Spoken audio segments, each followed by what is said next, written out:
more bad government in Nigeria. Nigeria what? The only media that have been consistent speaking against the bad government and for the purpose for reformers. Nigeria what, yo?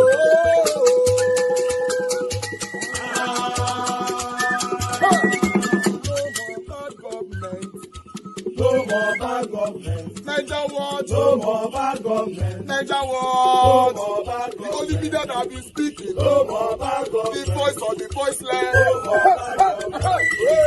No more bad government.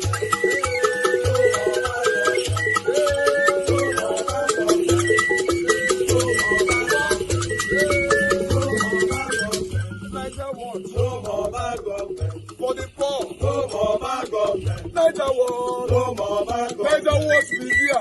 No more bad government. No more bad government. No more bad government. In Nigeria. No more bad government. No more bad government. No more bad government. The only media. No more bad government. The number one media in Nigeria. No more bad government. That have been speaking against government. No more bad government. Niger what? No more bad government.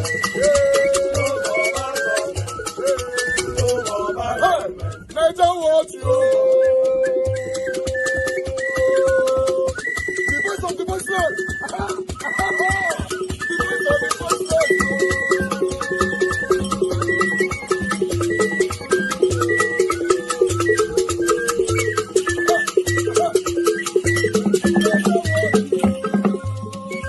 Voice for the voiceless.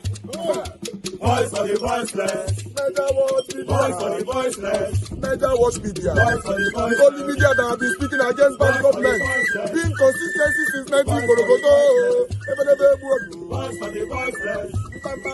Voice for the voiceless. Umuwame. Voice for the voiceless. Umuwame.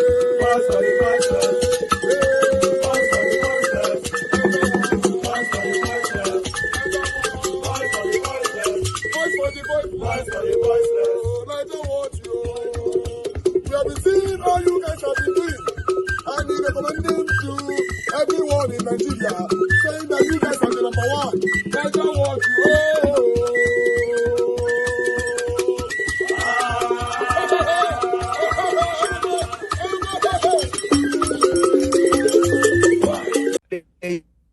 You said to me earlier. You said to me earlier you did.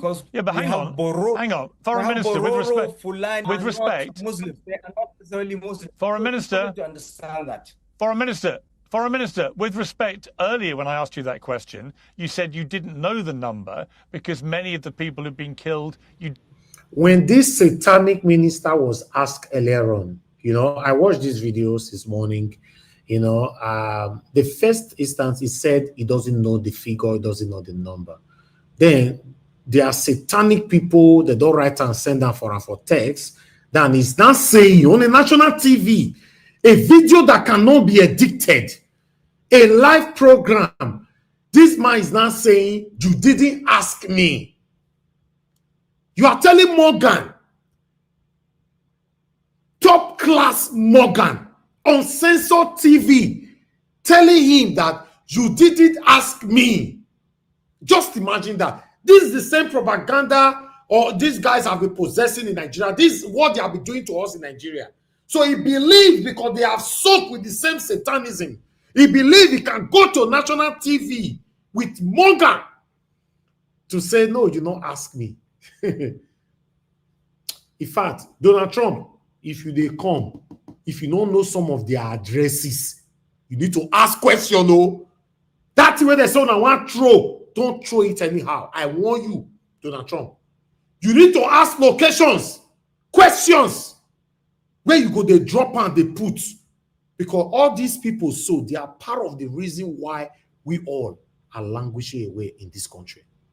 Didn't know what religion they were. So which is it? Yes, so I am telling you, number killed when churches were attacked. I told you the number of the churches that were attacked. Now, how many Christians? You misunderstood my question. How many? I want to know. I want to know. Yes, but Foreign Minister, you have had United States senators like Ted Cruz saying publicly that at least 50,000 Christians have been murdered since 2009. If you're saying that number is wildly exaggerated, what is the number? I keep giving you the numbers, but clearly, you know, you are not. You're not. You're giving me the numbers. Because you are satanic. You kept looking at the book or the text message that your satanic body sent to you. Simple. One of the looky eyes. It's not even sure what he's saying. How can you say that since 2019 till now or whatever, 176 Christians died? No 176,000, 176. In a national TV, foreign minister. We are not going anywhere in Nigeria. Every bit of our government is corrupt. Every corner, they are all corrupt. They are all. Nobody you can remove from them. Nobody. In the last 5 years. I'm getting paid zero. I'm getting paid zero for this. I have been speaking out against human rights. Make una ask this satanic minister if they're not paying him to come here to lie to the whole world. He's accusing the innocent lady. Make una ask this satanic minister, how did this kind of person become a foreign minister in a country where we have a lot of educated Nigerians? How, what is happening? How did we get here? Violation. Listen, Pierce, as you can tell, he's not able to actually answer anything that I'm saying. All he does is just attack me and attack my credibility. So I think this shows the viewers exactly where the Nigerian government is going to keep on insisting that he has not heard the figures. So that's what she's trying to do. Start a war. They want to break up Nigeria the same way they broke up Sudan, and now they've run away. She's not talking about Sudan anymore. She's not talking about South Sudan. I actually have talked about Sudan in other episodes as well. For Sudan to be dismembered. This is what they do. This is what they do. What they try to do to Africa. Nigeria is the largest country on the African continent. It is the largest shock absorber to the African continent in terms of admitting migrants, in terms of freedom of religion. It's Africa's largest democracy. But people like you, who don't really care about freedoms, about the freedoms of either Christians or Muslims or Africans, will continue to agitate for the breakup of Nigeria, for war. The same way that it's happening in South Sudan, and you've kept mum because you've moved on. The reason that I know that you are working with the Islamic Republic of Iran is because the Islamic Republic puts out the same narrative about balkanization. That balkanization narrative is something that the Islamists constantly use. That Africans are losing their lives. To you, it's just another black country to be broken up. You don't care who dies. Your hands are the one that's covered in blood, not mine. But we've seen you. Not mine. I'm not denying the Christian genocide, but you are. It's not going to happen to Nigeria. Shame on you. Move on to your next project. Move on to your next, your disgrace. Your disgrace to the Canadian nation. I'm shocked that you say that you actually practice as a politician in Canada. Move on to the next episode. Leave us alone. Well, I'm going to leave it there. Thank you both very much indeed for joining me. Thanks for having me, Pierre. Thank you. Today's show is sponsored by OneSkin, which can help all of us look. This is shocking. This is shocking. No, we need help. I'm telling you, we need help in Nigeria. We need help. Because the way it looks like, if this proposed help, planned help, from Donald Trump did not happen, we are captured forever with this kind of people. Are you aware, as we speak, Tinubu is not even in Nigeria? We're in big trouble. Big trouble. But I'd like us to listen to what Nigerians have to say. rubbishly. Everything for this country just dey go rubbishly. I say we will not get leader. See, this is to Nigeria Security Agency, police, EFCC, NDLA. I swear on my life, my name is Shuze Tobechukwu Jompo. I'm saying this with my full chest. If you come for me wait sit down for my ass peacefully, they watch my Netflix, or you come for anybody that is Nigerian, that is very peaceful, that's not a nuisance to the society, that has not killed anybody, that has not stolen any public funds that you can trace, and you want to make any illegal arrest around me, just prepare your gun, get all your bullets ready. That day night will be my last day for this earth. Make una make sure say una shoot me, because that day I no go allow anything. I go ginger una, which I go ginger una, and I no go like am. And at this thing I want for every Nigerian mind say, because me will not get affected by this bandit thing. I can't see the fear police for year different inside my town. Country just they go rubbishly. Presidents we get country, we they in charge of country, they travel like saying an artist. They say your country not they safe, they travel. Senate president open man, they just say there's always a crime in society. Now this kind of crime with the people that they go church, go keep people. Where they go church, go see old woman they run for her life.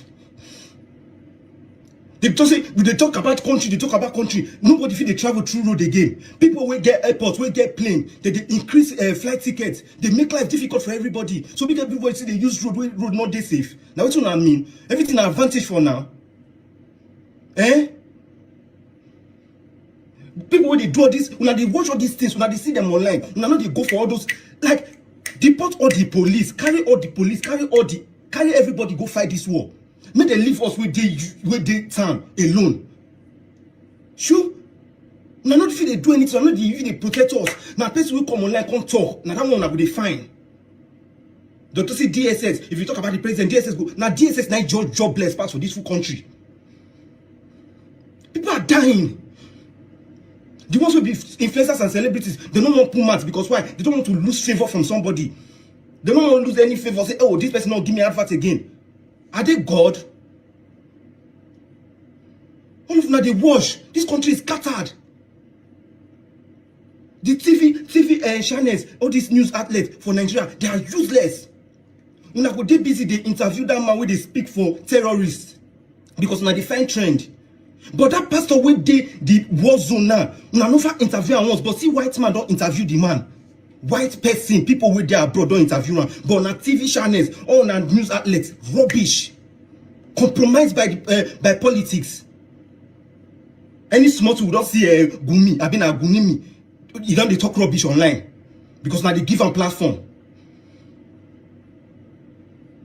Police, EFCC, NDLA. Okay. This message is for my president, President Tinubu. President Tinubu, I think it is time for you to resign now. How do you feel comfortable being president over a failed nation? How do you feel comfortable being president over kidnapping, over genocide, over losing? We are losing our gallant soldiers.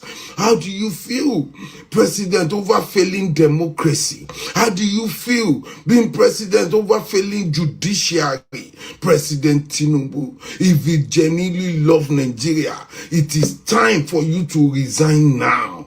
President Tinubu, resign honorably now. You are not capable enough to rule our nation at this junction. Things are getting bad. Our children are getting kidnapped. People are dying every day. No hospitals, no good roads. Poverty everywhere, hardship everywhere. President Tinubu, I beg you, please, it is time for you to go. It is time for you to relax. You have done your bit. Allow young people to come in and fix this nation. This nation cannot sink under your watch. How can they kidnap children, girls? Nobody is really even talking about it. Nobody is making move. You now have soldier, a cancer in Wike, destroying our democracy under your watch. President Tinubu, our democracy has gone cuckoo. Our democracy has gone gaga under your watch. President Tinubu, it is time for you to resign now. It is time for you to resign now. How do you feel comfortable being president over poverty, multidimensional poverty? Common malaria and typhoid are taking thousands per day. Kidnappers are taking their own. Genocide are taking their own. Democracy is dying. Our judiciary are now singing, they are standing on your mandate. Now, up and down. It is give and take transaction. Obviously, I can conclude to say that APC is the one that sponsored this man to sing Were Laughing Wo Were, because Asiwaju said it, that Nigerians don't listen. They take compliance as inconvenience. So Wike was planted in our lives to torment us, to bully us. So Wike is a compensation for political achievements, and we are the price. If not, nobody will bring an animal in human form to come and be disrespecting democracy and disrespecting the presidency. So if it is our mineral resources or whatever everything is talking about, we have never benefited. Let them come and take it. As a matter of fact, Nigeria does not seem like a country that can manage democracy anymore. So everybody, is better we all come home. And the ones that are home, we should march forward to DSS and seek solace there. So we should march to either DSS office or we should march to American embassy. That's the only place that seems safe. At least when we are under the guidance of Trump, we can sleep with our two eyes closed. And we will not be worried that fellow Nigerians like us are not safe. Asiwaju Bola Ahmed Tinubu, seek for help. Asiwaju Bola Ahmed Tinubu, seek for help. Wọ́n lẹ́ni tí ó mọ̀nà máa ń bèrè ọ̀nà ni. Mọ̀nà ilé, you don't know it.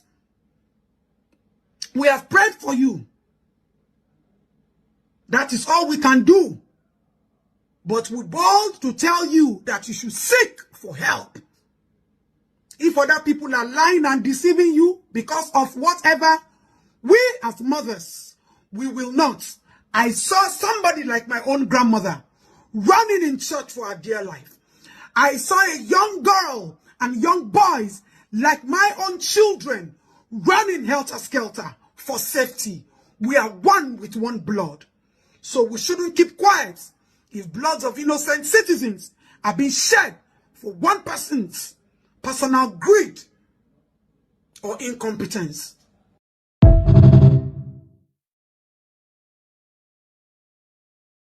Watch this video of Islamic terrorists attacking a church while they were having service.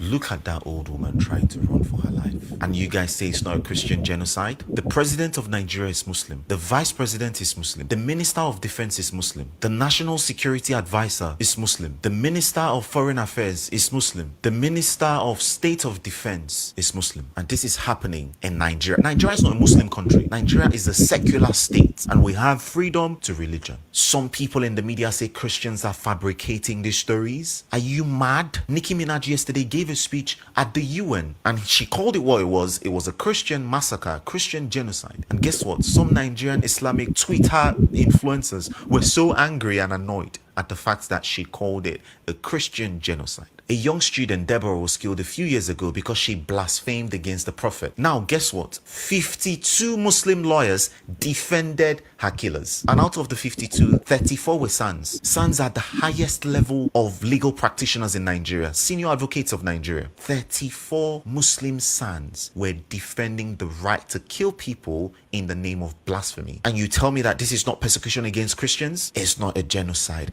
Christians are overreacting. Trump is just buying into propaganda. If you have to kill for your God, you don't have a God. If you have to fight for your God, you don't have a God. If you have to terrorize anyone for your God, you freaking do not have a God. And at this point, I just want to plead with the government of Nigeria. If you've decided to be useless and not care about the affairs of Christians in the north, make it legal that Christians can carry firearms. If you cannot protect Christians, at least give them the provision to protect themselves. You don't want the US to help? You say, oh, they want to come and take our oil. What nonsense oil that is not even benefiting the average Nigerian? You don't want to protect Nigerian Christians? You don't even recognize that there's a Christian genocide? You call the potential American involvement in this propaganda. They just want to take our mineral resources. But you're not doing anything. So at this point, give Nigerian Christians in northern President of CAN, Christian Association of Nigeria President, Most Reverend Daniel Chukwudumebi Oko. I tell God, beg you Nigerians, help me tag every religious leader you know. Make the message get to CAN. CAN, our dear fathers in the Lord and religious leadership. What exactly is CAN waiting for to declare another peaceful protest or prayer walk the same way they declare under Jonathan administration?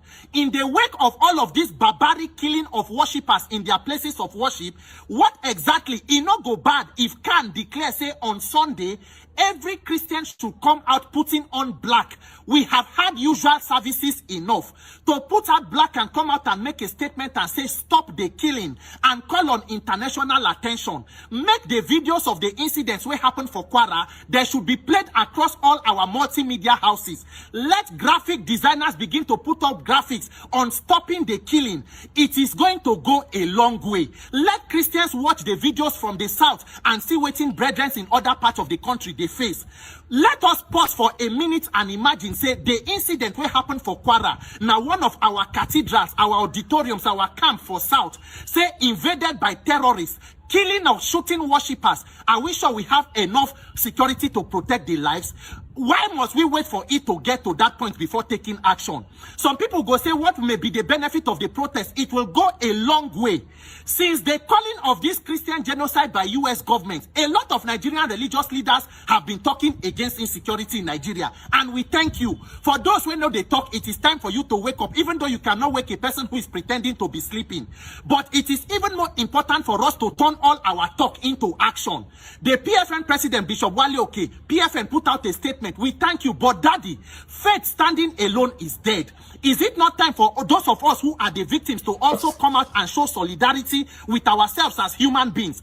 Just yesterday, US artist Nicki Minaj was in United Nations with the US ambassador to United Nations on this same issue of killing of Christians in Nigeria. So we who are the victims, what exactly is the action we are taking? What are we doing? Now, so the religious body will sleep until we allow Muslim ticket. And we are still continuing in the same pattern. Let us pray. Let us pray. Which military in the world is being made strong by the speaking in tongues of the country?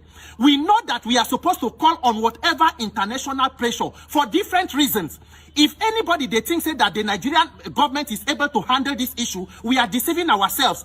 With all the issue of betrayals, allegations of betrayal and sellouts where we they hear, military is being killed, police is being killed, civilian being killed. The government is neck and helpless in their own corruption and criminality, made worse by the catastrophic Buhari administration with their unfortunate so-called repentant terrorist policy, where they absorb, they call them repentant terrorists into military and armed forces. Who tell you say that kind of system is going to fix this situation? So whatever is the international pressure that you need to put a spotlight on it, it is welcome, and it is our responsibility to do so, not to keep quiet. Let us not be holding the same regular, so we go church, we go dance, we go wear clothes, do praise and worship, everybody go. Then we continue to pray for Nigeria. Why are we making God look like a liar? Why are we deceiving ourselves? For how long will we continue in the prayers? For 65 years since independence, we don't pray our way into becoming the world headquarters quarters of extreme and multi-dimensional poverty. We prayed our way into becoming the third most terrorized country in the world. Pray our way into unemployment and underemployment. Pray our way into inflation. Pray dollar into almost reaching 1,500 naira. What exactly is going on? It's one of two things. It is either God is a liar or we are liars. God forbid that God will be a liar. The God thyself cannot lie. What he says he will do, he has done. The same way David inquired of the Lord, say, should I pursue and overtake? God said, pursue, overtake, you will recover all. Until we move from the phase of inquiry into pursuing and overtaking into government, to build institutions and systems that work, we are all victims. We cannot be calling on God to come and make decisions he has outsourced to man to make. Whatever we make in this world as a society is up to us. He has made us gods, we sons of the Most High God. Look at the Saudi crown princes in America trying to write a military deal to procure fighter jets to help their own military and their armed forces. We want to fight insurgency and terrorism with prayer bullets. Why are we not trying to see? Even ministry is not run with prayers alone.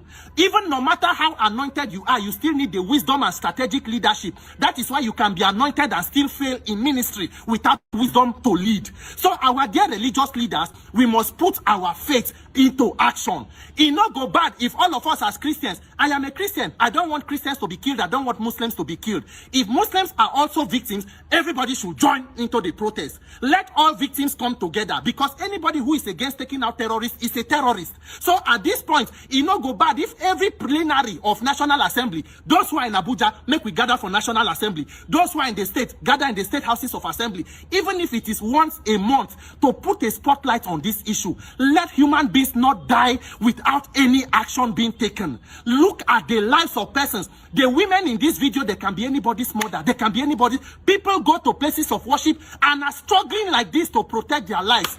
Nigerian religious leaders, Sunday, it should not be another service. Can declare a prayer walk, declare a protest the same way you did under Jonathan, because the situation is even worse today than it was. President Trump, he get many things where they head now, but President Venezuela, Gaza, Ukraine, Russia, Taiwan. This one where don't put spotlight on Nigerians, those will be the victims. You must also help yourself to increase the pressure. Look at the killings where happen. President of Nigeria don't travel, go on another foreign trip because Oriburuku ni won't show. Oriburuku night government they do. So if we who are the victims do not take action, who will take the action for us? As Catholic, we they do Nigeria for prayer for Nigeria in distress. More than 25 years ago when I was a child, 25 years later, the country is in more distress than it was when we started the prayers. Let us stop making God a liar. Let us stop mocking God. Everything that pertains to life and godliness has been given to us. It is up to us to fix this country through our own action. Tag every religious leader that you know.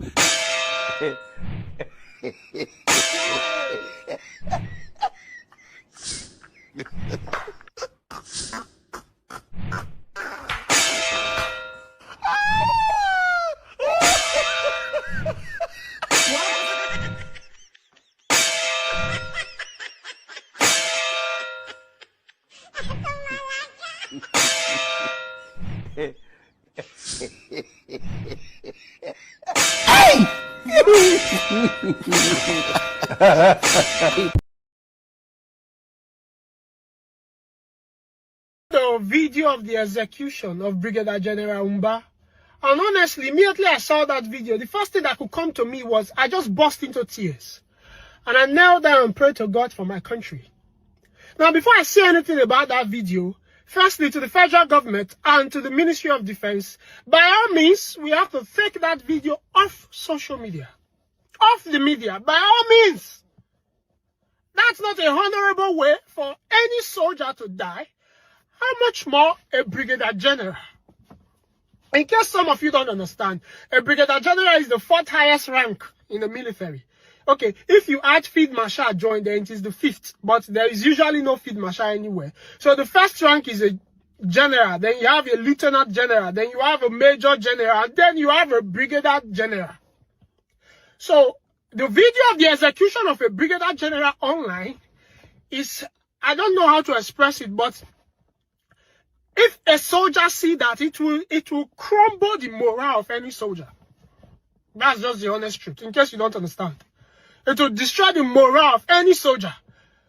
And if the morals of our soldiers are destroyed, then it doesn't matter the weapon or the intelligence you give to them, they will not be able to fight against a colony of ants. Because no morale. So by all means, please, that video has to go off the media. We cannot watch a brigadier general being executed like a chicken. His wife should not see that video. His children should not see that video. Oh, God. Anyways, I'm not going to advise our leaders or our president and governors on what to do. Honestly, there's nothing to say to you, because what we are now reaping is the reward of corruption, the reward of tribalism. What we are reaping now is the reward of, refusing to invest in education, refusing to invest in see, if a brigadier general could be executed, then you are not safe. Nobody is safe in this country. It's not a situation we should take lightly. If a brigadier general can be executed and the footage is released on the media, then nobody is safe.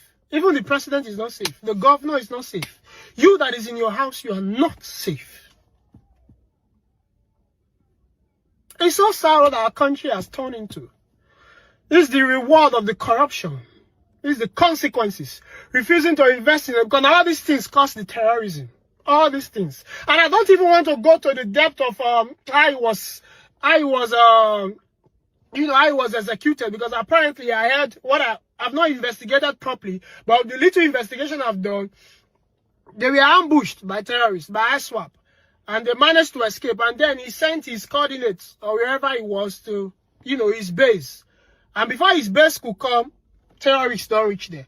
So is it that they intercept the signal, or is it that there's a more? It's possible there should be a more in the military. Is it that there's a more that could send ISWAP his coordinates or his location, and then they got to him before his base could get to him, and then the next thing is an execution of a brigadier general.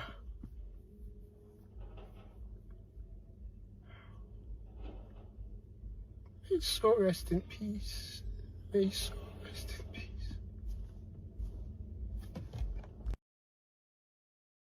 peace. Our president, are you still alive? Where you dey? Sir, I want to ask you a question. Why don't you want to address what is happening in Nigeria? Sir, your silence is making us think you have a hand in what is happening. Sir, why don't you want to come out and face this problem to the end and face it for us? This was not what you promised us before you went to the office, sir. Sir, you told us you would protect us. Security will be in Nigeria, you told us, sir. Sir, what is happening? Our president, what is happening? Ever since I heard the news of what is happening in Kwara State, I've not slept. These are our brothers and sisters, our mothers. They buy them anyhow, sir. What is happening? Since you entered this tenure, it has been one problem to another, sir. I don't want to talk much, but this is my letter to you, Mr. President. There is a problem in Nigeria. Nigeria is a country where problems every blessed day from beginning to the end.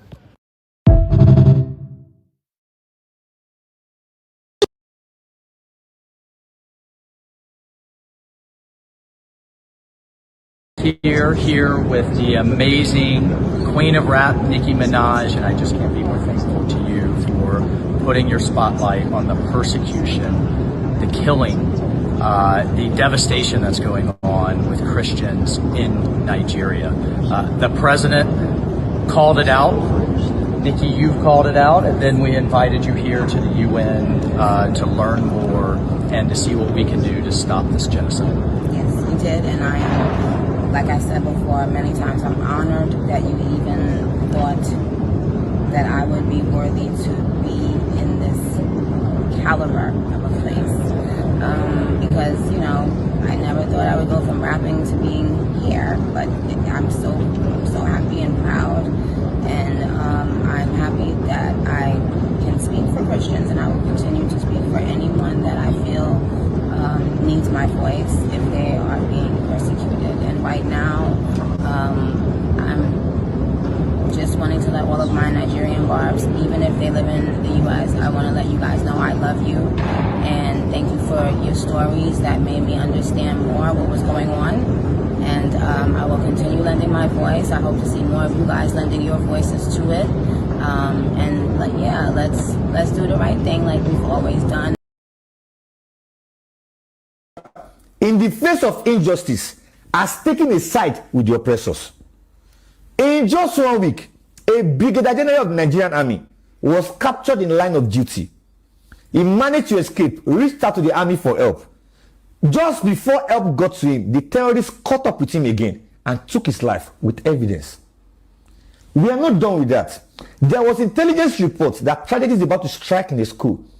Armed security went to that school, talked to the children about the drills and what to do or not, and they left. Not long after, terrorists went to that same school, took the life of the vice principal, and abducted at least 20-something girls. We are also not done with that. Christian worshippers in a church in Kwara, unarmed, not disturbing anybody, exercising their right to religion and peaceful assembly. Some terrorists entered that church and opened fire on them. This is not about what does the law say. Every human knows that these things are wrong and should not be normal. These are punishable crimes: child trafficking, abuse and molestation, terrorism, banditry, kidnapping, alongside those that sympathize, aid and sponsor all of these atrocities. This is a call to the Nigerian president, because he is the Grand Commander of the Armed Forces of the Federal Republic of Nigeria, and he has to stop this madness now. History never forgets. On the 6th of February 2023, Mr. President, you tweeted, "I condole with the affected families and vow to end the scourge of insecurity once and for all in Nigeria if I am elected as the next president of this nation." 2 years after, you have failed on your most important manifesto. Nigerians are waiting.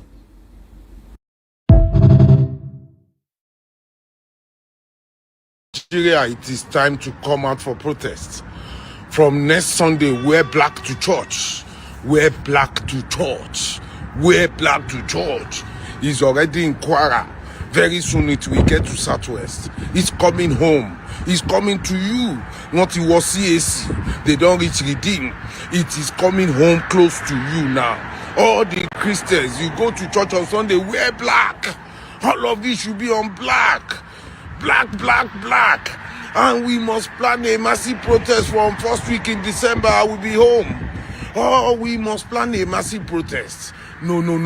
This cleanings is too much. It is evident that prayer alone cannot do it. Prayer alone cannot do it. Stop deceiving yourself. Prayer cannot do it alone. Prayer cannot do it alone. Let's protest. Let's tell the government to do something. Peaceful protest is our right. All the Christians in Nigeria, it is time to wear your black. Your prayer alone, your fasting alone cannot do this matter. Your fasting alone cannot do this matter. Let's come out. Let's say enough is enough. Let's say enough is enough. We can't continue like this. Prayer alone. Who drop out in UK, Europe, America, and other advanced countries is better than a professor in Nigeria. A professor in Nigeria that is suffering, smiling, can't stand up for his rights. But he has read all the books in the world, but he cannot practicalize it. So a secondary school dropout in Europe, UK, America, and other advanced countries is better than a mumu professor that does not know his rights in Nigeria. A billionaire, rich man like me standing and sticking my neck out for you. Millions of you that you are jobless, that they are buying you, now ganged up. I say, it's on colors, you no get brain, it's this, it's that. Oh, who they suffer? No be you now. Even my grandchildren are living a quality life. Now you na get wahala. No be me. She be na me say, make I go fight for you now. Now you know they suffer. For me and my generation or generation, they can't count them as Nigeria. I'm the last generation of Nigeria. So abuse me as much as you want. I understand that they have removed the sense in your brain. Now Koroba dey there. Continue serving your slave masters.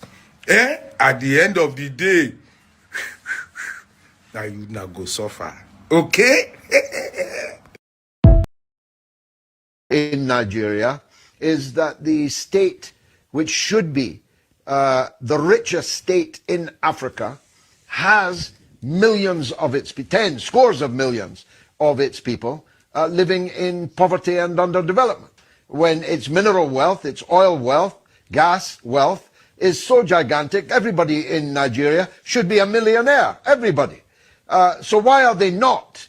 They are not because the successive regimes that have ruled in Abuja have been corrupt criminals, and none more so than the aged kleptocrat Tinubu, who is currently sitting there now, having his country threatened by a tin pot President Donald Trump, on the basis that this Boko Haram has not been finished. Why is it not being finished?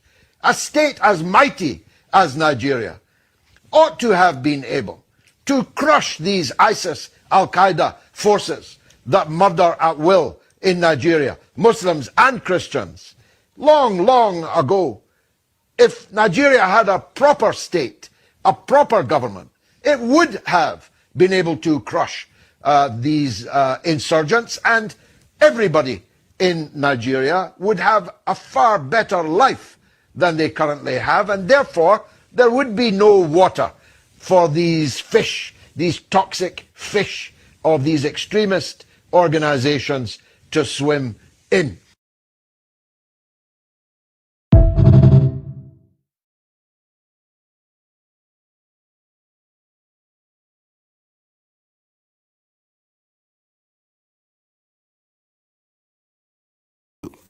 I want you to pay attention.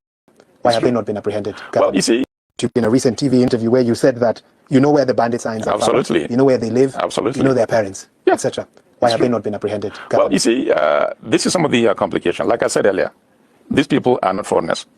These people are Zamfara State indigenous. These the bandits. Absolutely. They were born and bred in Zamfara State. So we live with them. We know who they are. It's a very straightforward thing. And we are the people that can take care of that. And that is why we're making conscious effort to make sure security is given number one priority. But also, we look at other factors. What are those causes of insecurity? People are idle. Let me say this to you. Zamfara State is a population of about 6 million people.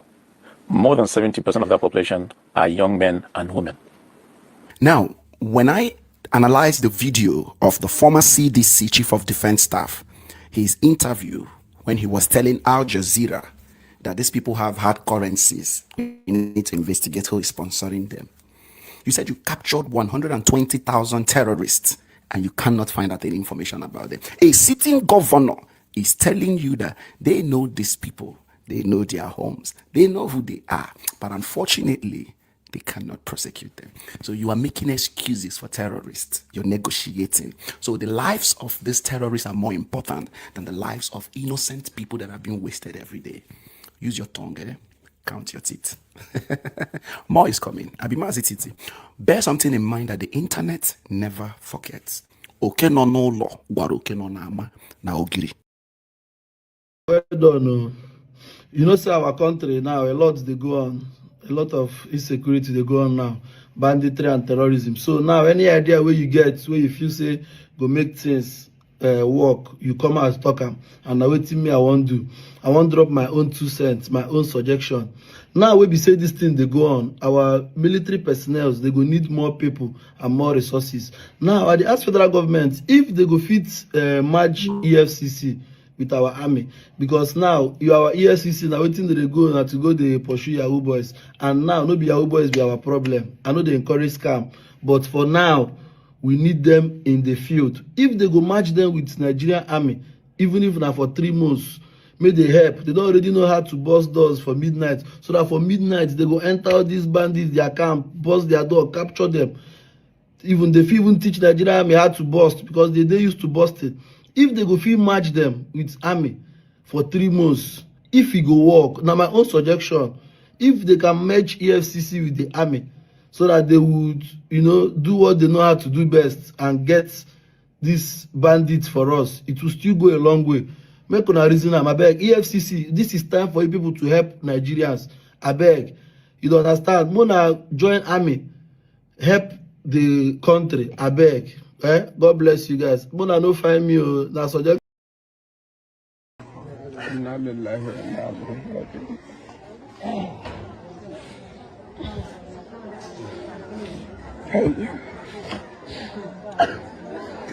Kaje Abuja ka yi kwance, ku taimaka ma bayan Allah, ba a yi. Yau mai imani da Allah, in mai girma gwamna yana da full maganar da zai yi akan harkar da wallahi da yanzu ta ƙare. In kuɗi aka sawa ya kashe wannan matsalar, wallahi zai sa su. Amma zalunci mi son ka muku, mi wayan ka bayan Allah, mi ƙananan yaran muku, mi mata nan muku. Addinin musulunci ya ce ko ana yaƙi gada a taɓa yan gaban Allah, mi son ka muku. Mi son ka muku.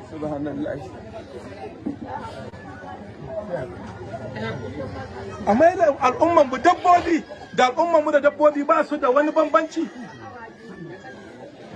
An mai da rayuwar dabbobi an mai da al'umman mutane da rayan asirinsu. Ka ga mace guda tana ka same ta da akuya 10, ka same ta da shanu, ka same ta da nomanta. In mutane ƴan uwansu na je ganin gida, a je ƙauyuka a ga da mutane ka dawowa da alheri, in ka je daga ƙauye, ka zo daga birni ganin gida. Amma an mai da mutane talakawa, an kaga mana talauci na zalunci. To duk wanda aka sa hannu ya taimaka mana ga lamarin ga bai taimaka mana ba, Allah ka isa muna. Amin. Duk wanda aka sa hannu, duk matsayi ne, duk makami ne, ya ka taimaka mana ga wannan ba Allah ka isa muna. Side. And I know we love that word these days when it's politically convenient to use, but we are refusing to acknowledge it because it's not a sexy badge of honor to defend Christianity. It's not the black square. It's not hashtag free Palestine with a little flag emoji in our bios. But there have literally been upwards of 50,000 Christians slaughtered with machetes and gunned down in their churches. 50,000 Christians left without churches to even worship inside, as more than 20,000 churches have been burned down. All of this in the last 15 years in only one country, Nigeria. This is a systematic erasure of an entire religious group in a nation where Christianity makes up half of the population and the world is silent. Ask yourself why.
that our beloved country, Nigeria, is becoming a valley of death.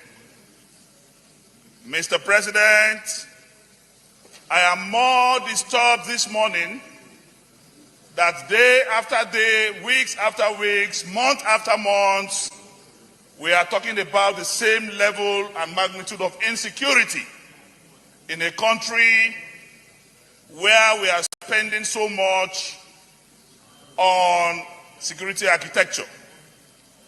Mr. President, this is becoming customary. This is becoming ritualistic. It is becoming a pattern. And I cannot understand why day in, day out, we will continue to complain about the same thing. And we have not seen a decisive, purposeful, coordinated, organized approach to curtailing, ameliorating, and palliating these problems. Mr. President, I am not happy because the federal government is talking about the economy. If we revive the economy, for who are we reviving the economy for? For people that are dying or for the dead? Mr. President, we must reprioritize. We must reorganize our priorities. As we speak today in this country, the President of the Federal Republic of Nigeria, President Muhammadu Buhari, the Vice President, the Senate President, the Speaker of the House of Representatives, and yourself inclusive, and every senator in this chamber had either the Bible or the Quran on his right hand and the Constitution of the Federal Republic of Nigeria on the left. And we all swore before men and God to defend that Constitution. And the most potent part of that Constitution states that the security and the welfare of the people shall be the primary purpose of government. Today, Mr. President, there is no security, not to talk of welfare. And you need to be alive to even enjoy welfare. I think we should take these things beyond the rhetorics of presentation on daily basis. We are behaving as if we have kerosene flowing through our veins and not blood. Most elites in this country, from the president to the least appointed, are protected by police and mobile police and even the army. Who is to protect the common man on the streets? Who is to protect the palm oil tapper in Humuleri? Who is to protect the Baduku in Marafa? Who is to protect the poor farmer in Obomasho? Mr. President, we should outgrow rhetorics and sensational presentations and call a spade a spade. The President of the Federal Republic of Nigeria must show capacity as the Commander-in-Chief of the Armed Forces. And if we need international support, we should say so on time. If we need international collaboration, we should do so on time. And we should not just be concentrating on creating funds for the army and the other military without looking at the police. Intelligence gathering in this country is dead. Events will happen, there will be signals that they will happen, and they will happen, and there will be no remedy. Mr. President, before the masses begin to chase us, before they begin to destroy our vehicles and our homes, I think it is time we act and make hay while the sun shines. You, the leadership of the Senate, I am advising and suggesting that you move and see the president. Let the president understand the magnitude and intensity of what is happening. We want to see a working security program. We want to see a decisive pragmatic approach to this problem. We cannot just continue to have sensations on pages of newspaper and we are not seeing actions on ground. People are dying. Thank you, Mr. President. All right, guys. Good morning, good afternoon, good evening to every one of you right there. Thanks for your time with us today. Today is Wednesday, 19th November, 2025. It's a very sad one to know that this is where we find ourselves. To be honest, those of us that have privileges by God's grace, I think it's time for us to move out of this country because I'm not even sure what is going to happen anytime soon in this country. It's not working. The killings is just piling up and they are coming closer to almost everybody right now. Dino Melaye, when he made that statement at that time, some of us Nigerians, cowards, we insulted him. Instead of all, because I've said it too many times on my platform, let's focus on the message and leave the messenger alone. No, some people say they're deaf and dumb, they will never hear. They will focus on the messenger. You know, but look, what Dino said then, I wish they listened at that time. Maybe what is happening today wouldn't have been happening. But many Nigerians, I can testify, they criticize this man heavily that time. Say, wait till this one they talk. Wait till this one they talk. This one with they drive different kind of cars. This one with they do that. You that is corrupt. You that is, that's the stupidity in us.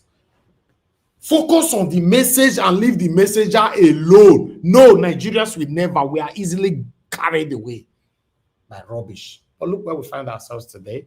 Look how they massacred those people inside the church yesterday. Look at the army camp were also attacked today. I saw a video where many of them were in the hospital. Some of them died. You know, a lot is happening right now in Nigeria. A lot is happening. You know, just hold on. Let me finish, sir. Go ahead. I wanted you to play Dr. Jonathan submission yesterday. Maybe later. We've played lots of video today already. You know, we can talk about it without not playing. If you know it, please talk about it when it gets to your turn, my brother.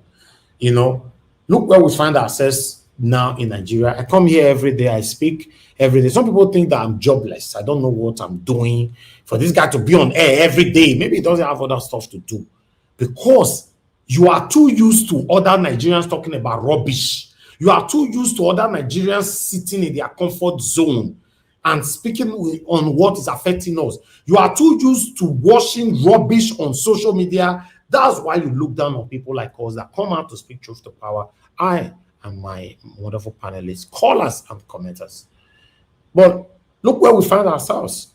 Because these people that have been buried every day, they are not part of a family, they are not your family members, they are not your friends, they are not your wife or girlfriend or man friend or whatever you call it. At the moment, it not concern you. Until it happens, say now your mama they buy. Maybe that time will come concern you. Or now your papa, your wife, your husband, your child. Maybe that time will concern you. But as we speak right now, a lot of people are crying because they've lost family members. My people, it's very sad. The best that I can do is what I'm doing right now. Even upon what is still currently going on right now in Nigeria, Nigerians are still carried away. Go on social media. Like I've said so many times, because I talk with fact. When we finish this broadcast later on, just scroll across Instagram, TikTok, or Facebook and see the nonsense Nigerians are embarking on social media. Many of them are not even aware that massacre happened yesterday in church. Yes, I can testify because I discussed with some people today. They are not even aware. Hey, happen where that one for happen? So it's crazy. It's really, really crazy, man. I want us to start talking. Good morning, good afternoon, good evening to every one of you. Mother of Omami Diaspora, thank you very much, my lovely mother. I appreciate you for all that you do. Thanks for always being there for us. Thank you, Abu Azi. God bless you, my brother. I appreciate you always. Thank you, Mother Peggy Modi. Thanks for the super chat as well. And good evening to you, Kiss Dogerahi. Thank you very much for the super chat. And good evening to you, George Blue Shell, and many, many others there. Lady Eugenia, Mother Peggy Modi, Mr. Wale. That God bless all of you now. Kiss Dogerahi, Mike Kyombari. My people, a lot of you have commented. We are currently at 790 comments. I cannot measure all names, but I want us to move on because I also want on the comment on the phone already. Mr. Chimize, I'm only giving people two minutes today. Everybody should work on your 2 minutes on the phone. Talk to us. I'm good evening to you.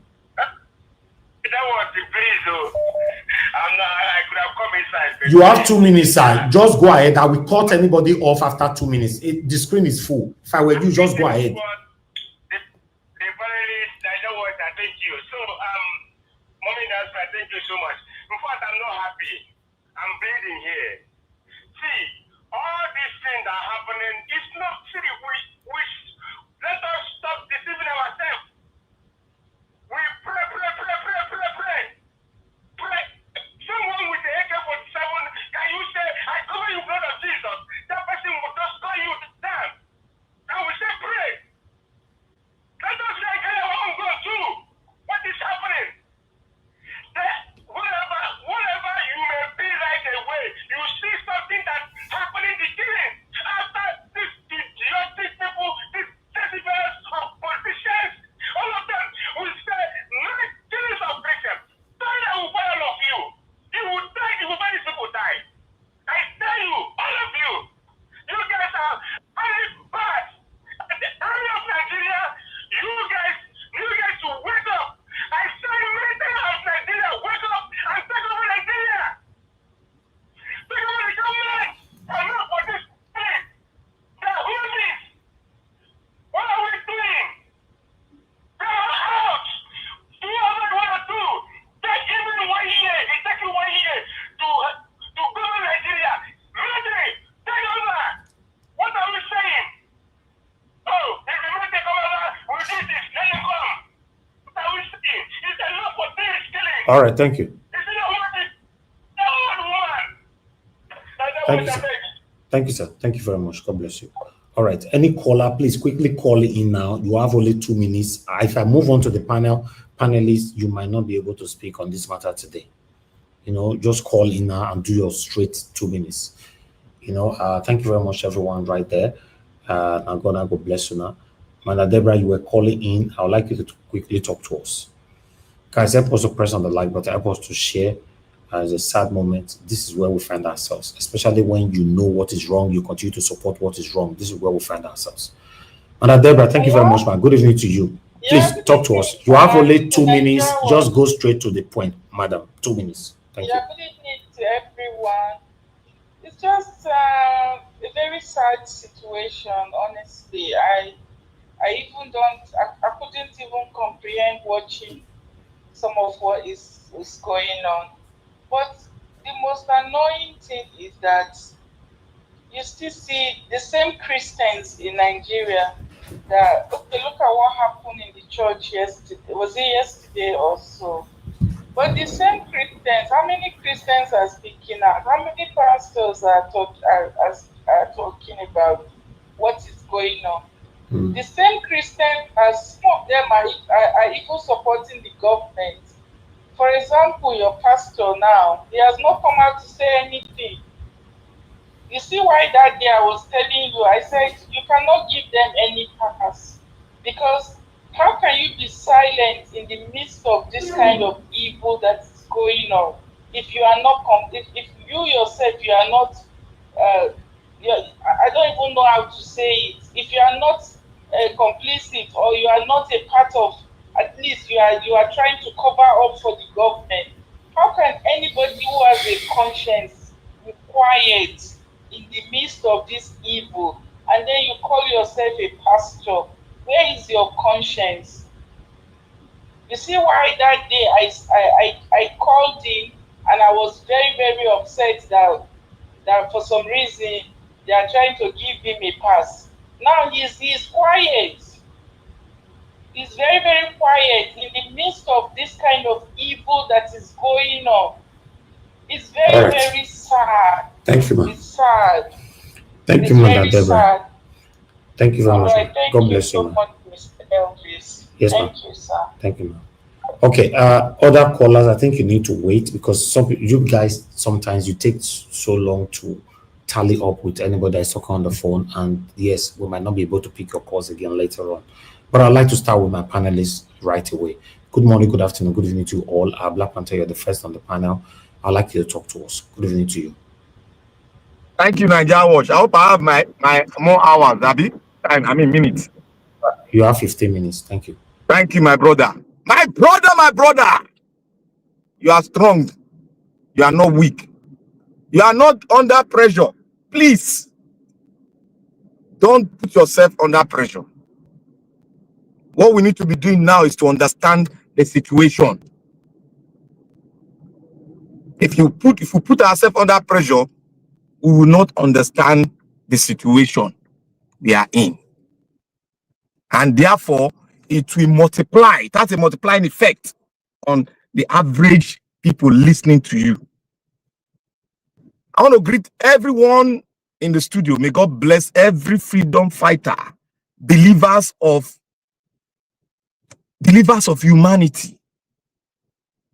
People who believe, everybody, no matter where you come from, we are one before God.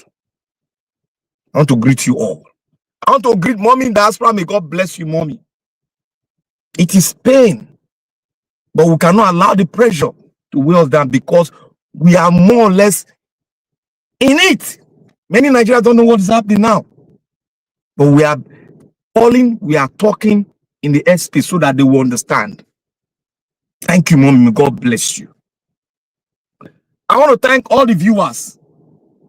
As we are listening, this is not a time to come and attack this one. They attack this one, attack that one, saying, "Oh, yeah, you get your fight from that." It not be the time. Oh, if you do that, information is wealth. If you do that, you don't have it. You put yourself on a pressure that even before they say kaput, you are in the hospital. Listen carefully and go and investigate and read so that you understand the situation we are in now. One, Nigeria is not a country. I have told you people for a long time. That is why you see the infantry in a particular section of the country will say, yes, I am this. I own your father's land. Where you build your own house, your father built house, he will tell you that, and nobody's arrested. A man will tell you that is human like you and us. He will say, I value my cow more than humanity.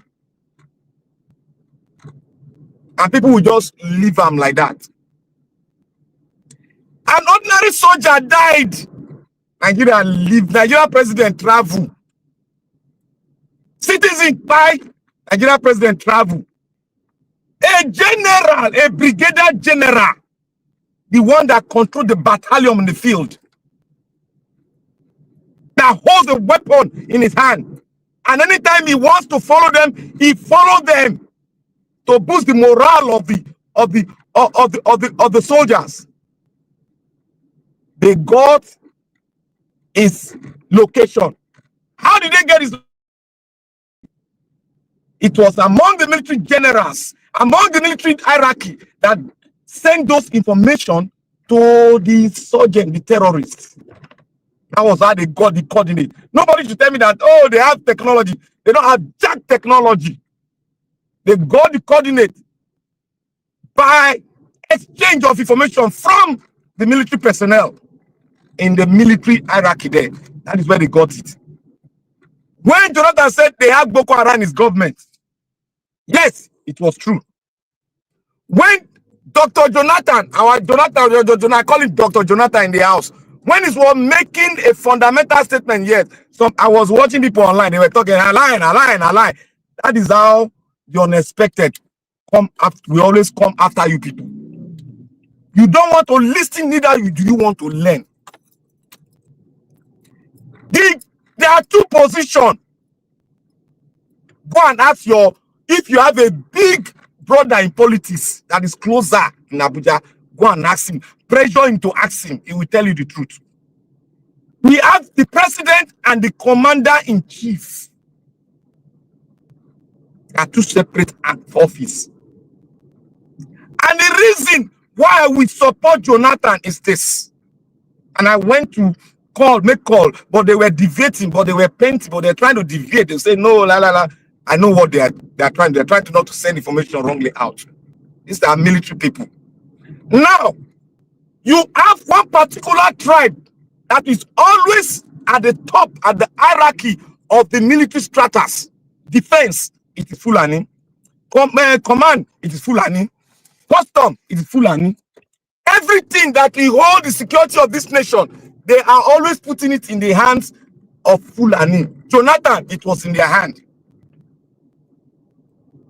And The last one, it was in their hand. This one again, it's in their hand. Does that not tell you that these people are up to something? Why will Jonathan budget money to buy weapons for the military?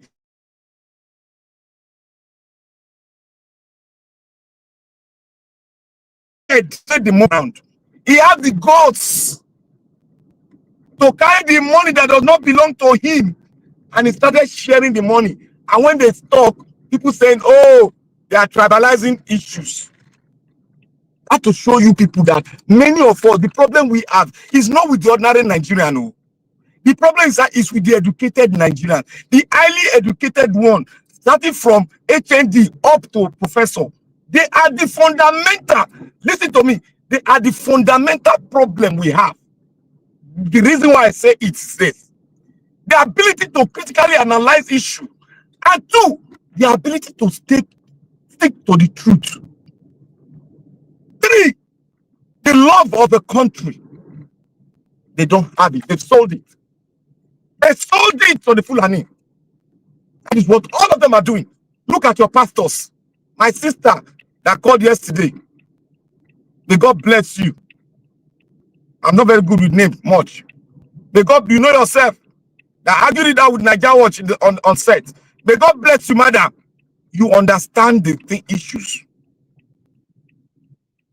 The pastors are corporate to this issue. Anybody that would tell you that Nigeria is a country is a corporate to this issue entity. Because I cannot understand where we as a learned people, as an educated people, how is a country formed? Fundamental to go, your Google will be your how will a country be formed? Go put it in the Google will tell you. One, Nigeria don't have a constitution. But what are people saying? When I said it the other time, people said, "Oh, no, even the little one we have, we cannot make use of it." How will you make use of corruption? How will you make use of corruption? Even if you give a madman corrupting, he go misuse them because he know. Say this thing, he go know. Because there's little sense in him. How can corrupt politicians now tell you that he will obey the constitution? Your president has a general as the commander-in-chief. You lost one general and you are traveling. Does that not give you people a sign that he's not in charge? Jonathan almost confessed that he wasn't in charge. But he said it is Boko Haram. Oh, the president, how can you now, your own jurisdiction, where your own place, where you say you have the power to select who go be your defense chief? You now they look at, oh, America put on, I'll give answer one, give you one.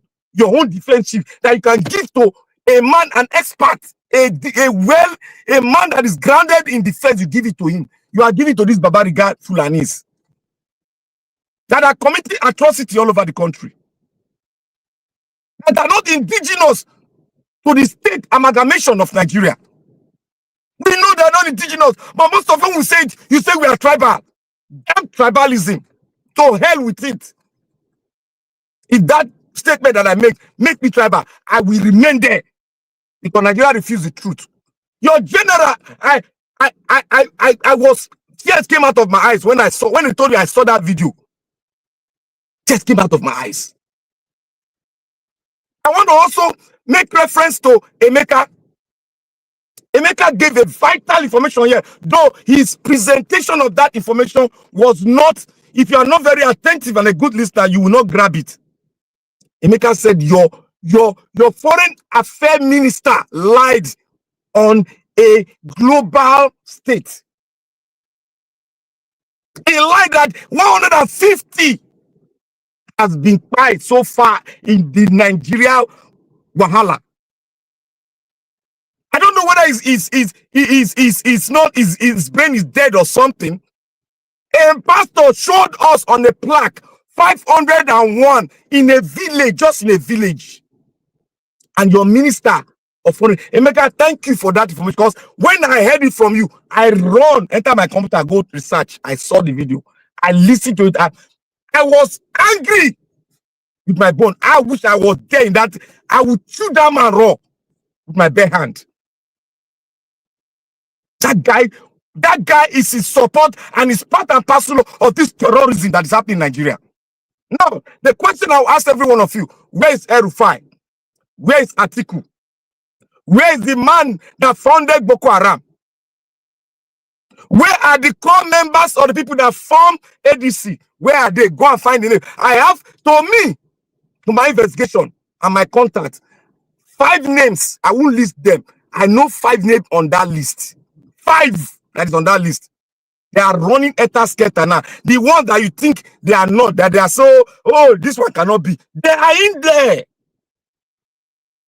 They are in there. They are sponsors. If you cut off the hands of the sponsors of these terrorist guys, they will run out of the country.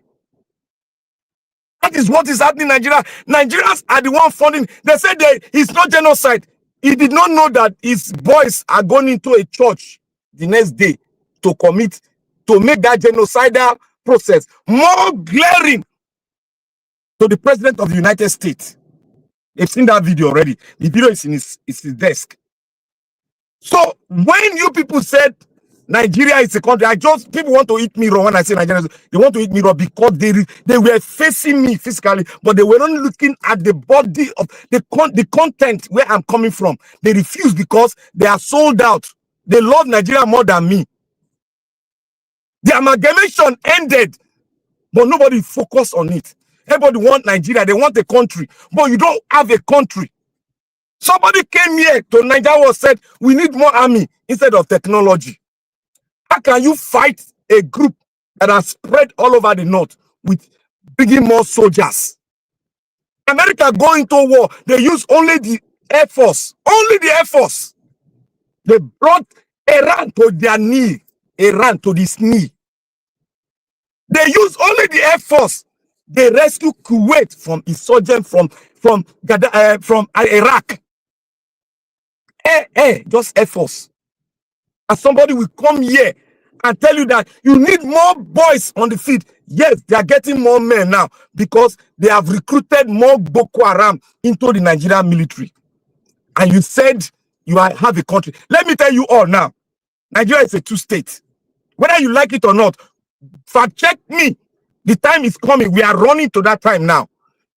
I said one thing. I said the insurgents, they have ideology and they will never back down and they will never win the war.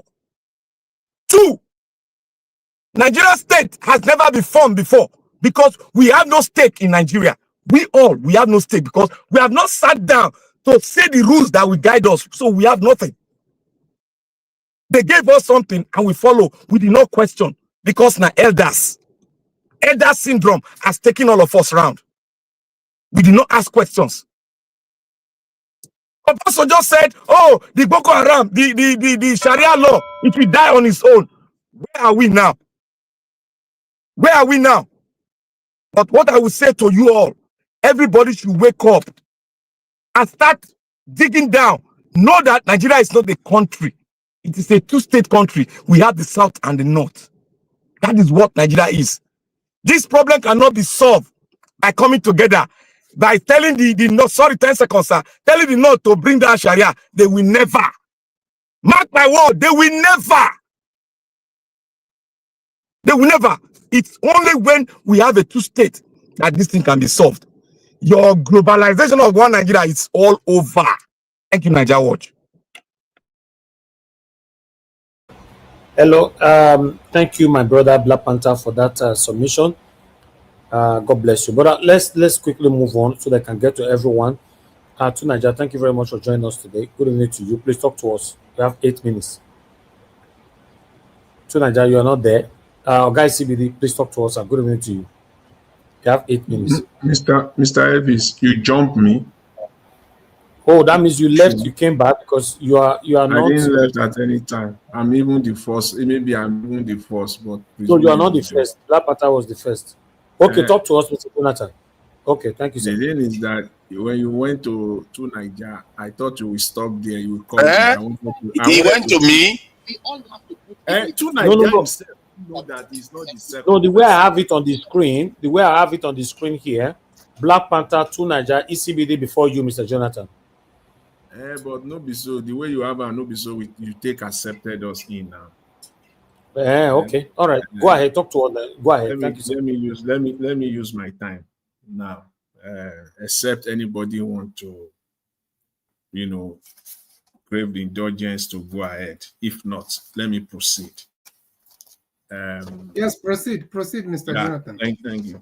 You see, I greet you, Mr. Elvis. Thank you for the good work you are doing.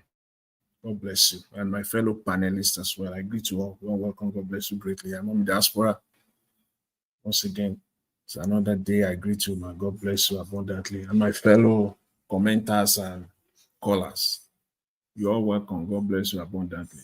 You see, this is what I will say today.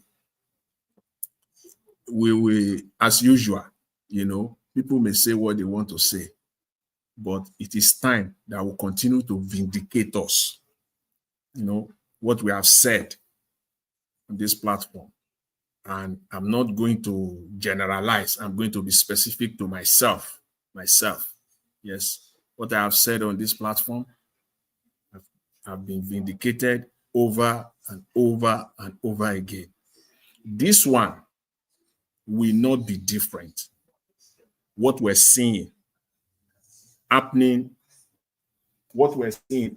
before our eyes, except you want to play whatever.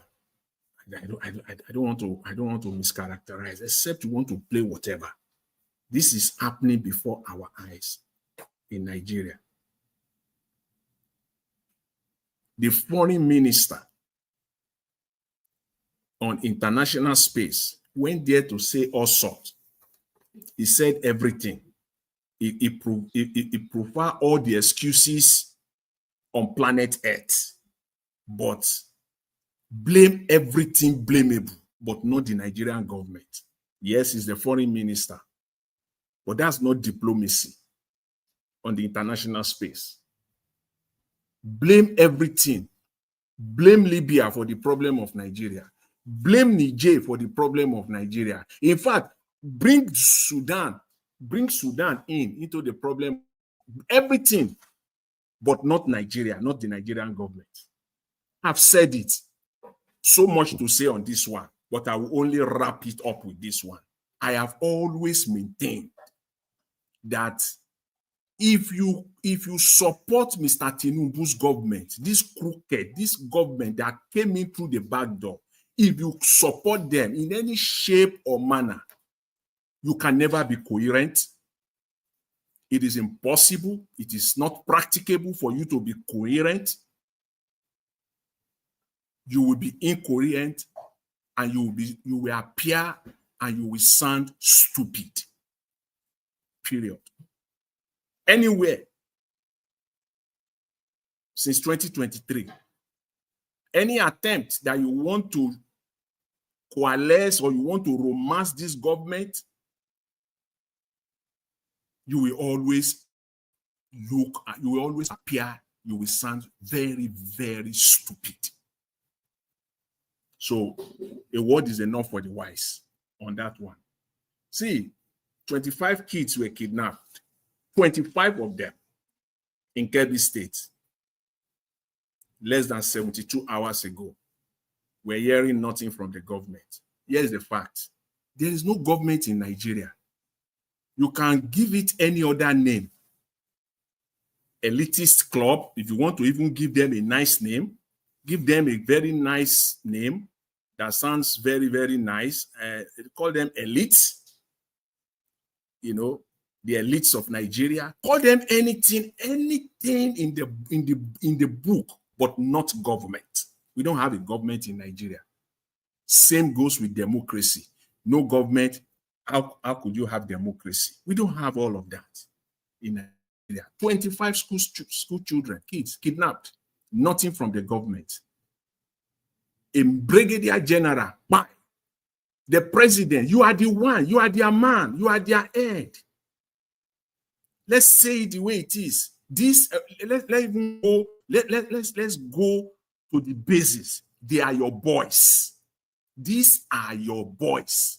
like your pals, the army officers, members of the armed forces of the Federal Republic of Nigeria, they are your boys. One of them, by a high-ranking one, by nothing from you. Because, as I've said again, you are not the commander-in-chief. I heard people saying yesterday that he appointed service chiefs. He just changed them. Please, please, please, please, please, don't bring that on. The fact that Mr. Tinubu till today has not got grip of the insecurity problem in Nigeria says it all. He is not the commander-in-chief of the Federal Republic of Nigeria. He cannot solve the problem. In fact, I even heard yesterday that Mr. Tinubu is part of the problem. He's part of the insurgency. He knows everything about it. That is a confirmation. That is an affirmation, a testament to the fact that he's not in charge. Because you cannot solve that problem that you have created. Because it's not only you that created that problem. So you can't just stand up now and say you want to solve it. You are not in charge as far as that is concerned. I've never seen the Muslim community, the Islamic Federation of Nigeria, none of them out on this one. Kids, now we are talking, they have not spoken. When Trump spoke, they protested. They will protest on everything else. But when it's directly Jonathan, yes. The video, they're not going to speak on that video. Now inside church, the video, They will not speak on that one. They will not. You will not see them talk on that one. We don't have a country. We don't have a government. Neither do we have a democracy in Nigeria. We don't. Call it anything else. That's a discussion for another day, but not all these ones. Not democracy, not government. We don't have it in Nigeria. And make no mistake about it. The world is quietly building the coalition against Nigeria. And the Nigerian government is running all over the space with propaganda. They are building international coalition. That's how it always began. That's the way it is. By the time they are said and done, Nigeria will not be able to do anything. The international coalition is being built, we speak right now. That's how the US does it. This is no different. That is the modus operandi. They are building it right now. You think it's a joke, Abi? Wait. We shall be vindicated. They are building the coalition. When they are said and done on Nigeria, they will come. It is not even only, see, it is not, when they are ready for Nigeria, it won't be only United States that will come. It will be a coalition. They are building it right now. Nigeria is down there playing propaganda all over the space. It is so sickening. I want to preempt someone. I know some people will come here and talk today because on the floor of the Nigerian Senate yesterday, I don't know, at least in the last 24 hours, one senator stood up and he put on the floor that Nigeria should recruit 100,000 soldiers. You see now? You see where we are in Nigeria? That they should recruit 100,000 soldiers.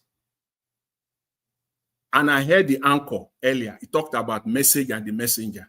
Yes, it is true.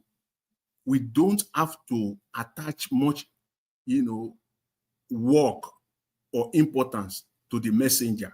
We must focus on the message. But Nigeria is not normal. We must not miss that premise. You see, once we miss that premise, that is what is happening now, even to ordinary Nigerians, why they are not out on the streets. They think Nigeria is a normal country. Your country is not normal. Nigeria is not normal. That is why when an average Nigerian politician comes out to give a message, fantastic, brilliant message, brilliant plan, you can't just take it and run with it because it is coming from a Nigerian politician, always with an ulterior motive. Either to use it to loot or use it to steal, literally steal the Commonwealth. They always have it at the back. So don't make no mistake about that. We had the Melai. That was a very long, old video. Everything he said there, he spoke like a prophet. Everything they put money that they have voted, the billions of naira that they have voted for school protection. They already have that one. So it is an aberration that we're seeing school children being kidnapped. They already have it, and it's still happening in Nigeria. They have looted the money. So when somebody comes out, let me quickly end with this. When somebody comes out, whether the Nigerian senator, whether somebody on any platform comes out and be saying Nigerians should recruit 100,000 soldiers, here are the pertinent questions that you need. With the recruitment of 100 soldiers, get Mr. Tinubu to act. That's what we need right now. Second, with the recruitment of 100,000 soldiers, will he get the leadership of the Nigerian armed forces to act? Third, with the recruitment of 100 soldiers today, remove all the terrorists that have been embedded into the Nigerian military. Will he get it? Will he get them out? Thank you. If we get answers to those questions, then we can start talking. Thank you. Nigerian. Thank you, Mr. Elvis. I appreciate it. Thank you, Mr. Jonathan. Unfortunately, all your questions cannot be sorted out by this group of people. So I think it's a waste of energy to ask them to do things like this, because obviously it can never be done by these same people. So I believe we should channel that same energy to a better, competent leader that can help us to change Nigeria. You said something that I wanted to ask. Oh, okay. Yes, you said something that Tinubu is not what do you call it? Is it chief? Commander-in-chief. Commander is chief of armed forces. Now, that when you made that statement, it rings a bell in my head. Does it mean that this cabas chooses who want to be the president, but telling them that you cannot be commander-in-chief of armed forces, but you will be the president? Yeah, Mr. Elvis, this is what they do. Hold on. Okay. Hold on. I'm just, because this is what I think, my assumption. Does it mean that that's okay? Be the president, but I will be the commander-in-chief of armed forces. It's just like the same way presidents in most cases being the minister of oil or whatever, blah blah blah. Yeah, it could be that any president that will be ruling Nigeria, they are not, they are not in charge. There's somebody out there that is not constitutionally, known, that is in charge, that is taking, that's what I'm just thinking. After you mentioned Mr. that, Mr. Elvis, just give me 10 seconds. I just want to put this out for all of us to ponder on this very one.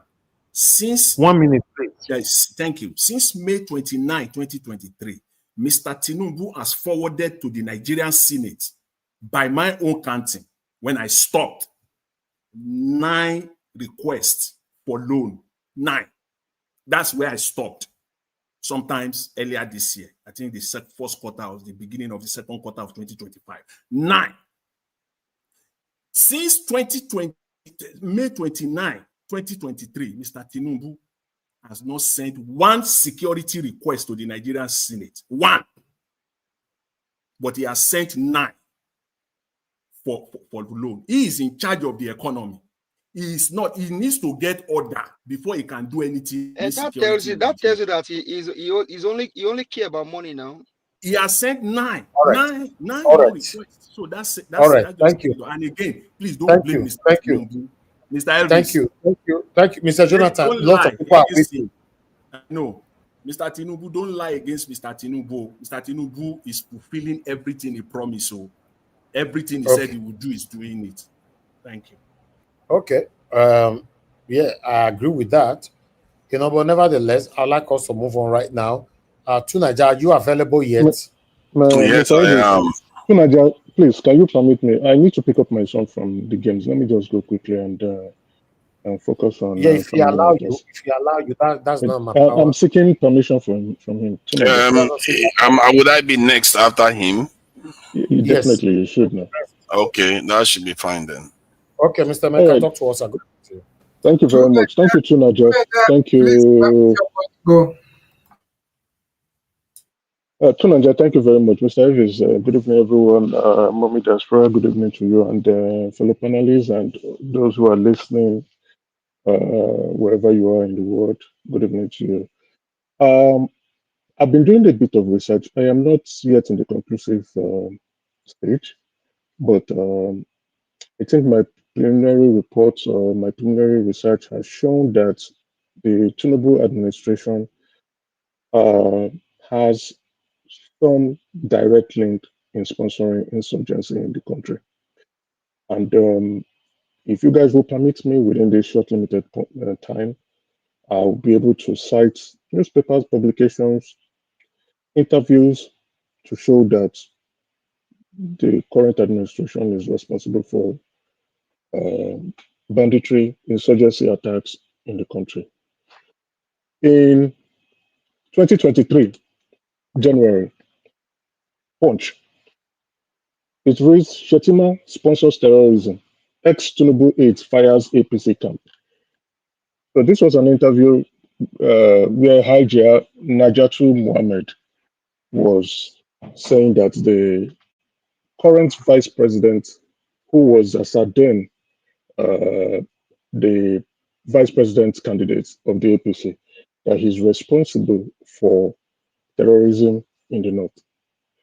So she revealed that Kabiru Sokoto, who was arrested in the home of the vice president, that is when he was Borno state governor. And Kabiru Sokoto was one of the leaders of Boko Haram. Now, we also have publications showing the current vice president eating with terrorists, and they are saying they called it peace agreements. The current Minister of State for Defense, Matawale, Governor Matawale, when he was governor of Zamfara, he has been currently accused by his successor, who is the current governor of Zamfara State, saying that that's our current Minister of Defense, the State of Defense, that's the junior defense minister, sponsored insurgency in Zamfara. As a matter of fact, the governor gave them 200 Hilux vehicle, branded it as peace agreement. So this report is from Enos Intelligence as of January 21st, 2001. Now, we also now have Bello Tuji, a terrorist kingpin, one of the leaders. We know him. He's on TikTok. He narrated how the Minister of State for Defense, Bello Matawale, allegedly empowered terrorists when he was governor of Zamfara State. So you have the current governor of Zamfara and a kingpin finger pointing the current Minister of Defense to have a hand in insurgency, where he was providing them with vehicles, also buying cows from them. Now, currently, in Sahara Reporters today, there is an exclusive report. Today, 19th, 2005, November, how Tinubu Defense Minister Matawale maintains contact with bandit leaders. Maintains. The key word is maintains. So the relationship is still ongoing. They are greasing it. They are greasing the relationship. Ordered them to compare communities to vote for APC. Former aides. Now, this is the third person accusing the current Minister of Defense, Matawale, as a sponsor of insurgency in Nigeria. This aide says he gave them 36 brand new Hilux vehicle. He buys stolen livestock from these bandit groups, that he buys cows from them. Right? So this former aide was an SA to Zamfara, to Bello Matawale, and he also said his village was affected by the banditry activities. So as his role of being the SA, he gave him the opportunity to mediate. So the end is saying that he was involved in mediating between the government and bandits. So he is speaking as a direct first account witness because he participated in activities between the bandits and the government. You have three people now. And the current president, Tinubu, is not doing an investigation. He's not saying anything. Not trying to see what can be done, or has not suspended, has not fired, or has not eliminated Matawale from his administration. There is another report from RNI. This is May 2002, 5th. Army Mo kills himself rather than face the route of military court martial. What was this last corporal doing? His name is Abdullahi Jubri. He was providing intelligence reports to ISWAP, providing locations of the Nigerian army to ISWAP, and also joining ISWAP to kill civilians and the military. When they caught him, he said he would rather kill himself. He's a military man. All these are when they are trying to bring in, they call them repentant who? Boko Haram, to join the military. Repentant Boko Haram, or in my own words, I would say infiltration of terrorists into our military organization, providing intelligence reports to their terrorist cells.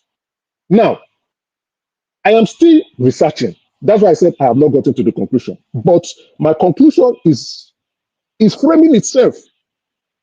These are not, recall that I did not use the word allegedly, because these are newspaper publications, insiders, aides, terrorist kingpin, former Tinubu aides, who again, current governor of Zamfara, finger pointing those who are sponsoring terrorists in Nigeria. Then we also now have Niger, Mali, Burkina Faso set to expose Nigeria politicians aiding bandits in Nigeria. They said they already have the names of politicians who are providing assistance to these criminal gangs. They have arrested some individuals who are supplying arms to these bandits. Investigation is currently ongoing, and they have the names of these individuals, of these politicians who are aiding insecurity in Nigeria. So what are we saying here? Even when you listen, because thank God you played the ambassador. This is our chief diplomat, Ambassador Tuga. You played him. He was not talking about the killings. He was only saying that the international media, they are lying. The international media want to make Nigeria turn into Sudan. International media wants to create war in Nigeria. Is Nigeria not already in war? They kidnapped how many girls in KB? 25 girls. They killed a brigadier general. They have infiltrated the church in Kwara State. Very soon, we'll be hearing news in Abuja. They're already coming. But yet, we have Christian leaders who are silent. I don't know what they are posturing for, who they are posturing for, I beg your pardon, and why they are silent. We have major influencers and celebrities. This is the time they are running away from their phones now. I don't know why they don't want to lend their voice and put pressure on the government. I have hinted now. From this, at least somebody with logical mind will say the government is responsible for insurgency in Nigeria. Tinubu, who is the president of Nigeria, cannot say he does not know who is sponsoring insurgency in Nigeria. He cannot deny it. He cannot say so, that he's unaware. If he says so, I'm glad many people are calling for his resignation. He has to resign. As a matter of fact, whether he knows or he doesn't know, he has to resign. He must resign. Because there's a difference between saying that you are fighting insurgency and then the rate of killings is going up. I will conclude with this. The current Tinubu administration is responsible is responsible for insurgency in Nigeria. The US has fingered them. Our neighboring countries, our neighbors are fingering them. Current governors, politicians, even the kingpins, those who are sending their boys, are already pointing fingers at who is sponsoring insurgency in Nigeria. And like the famous words of Abacha, if insurgency lasts more than 24 hours, the government is responsible. Thank you, everyone. Exactly. God bless you. Thank you, my brother, for that submission. I like the fact that we are directly pointing our fingers right now. That's how it's supposed to be. There's no need of conning or shying away from the truth. A lot of people are losing their lives every day right now. This is the reality of our country, where we find ourselves. This is where nepotism, ethnicism, tribalism, and favoritism have landed us. So we need to speak truth to power. God bless you all. I would like us to move on to the next person, which is to Nigeria.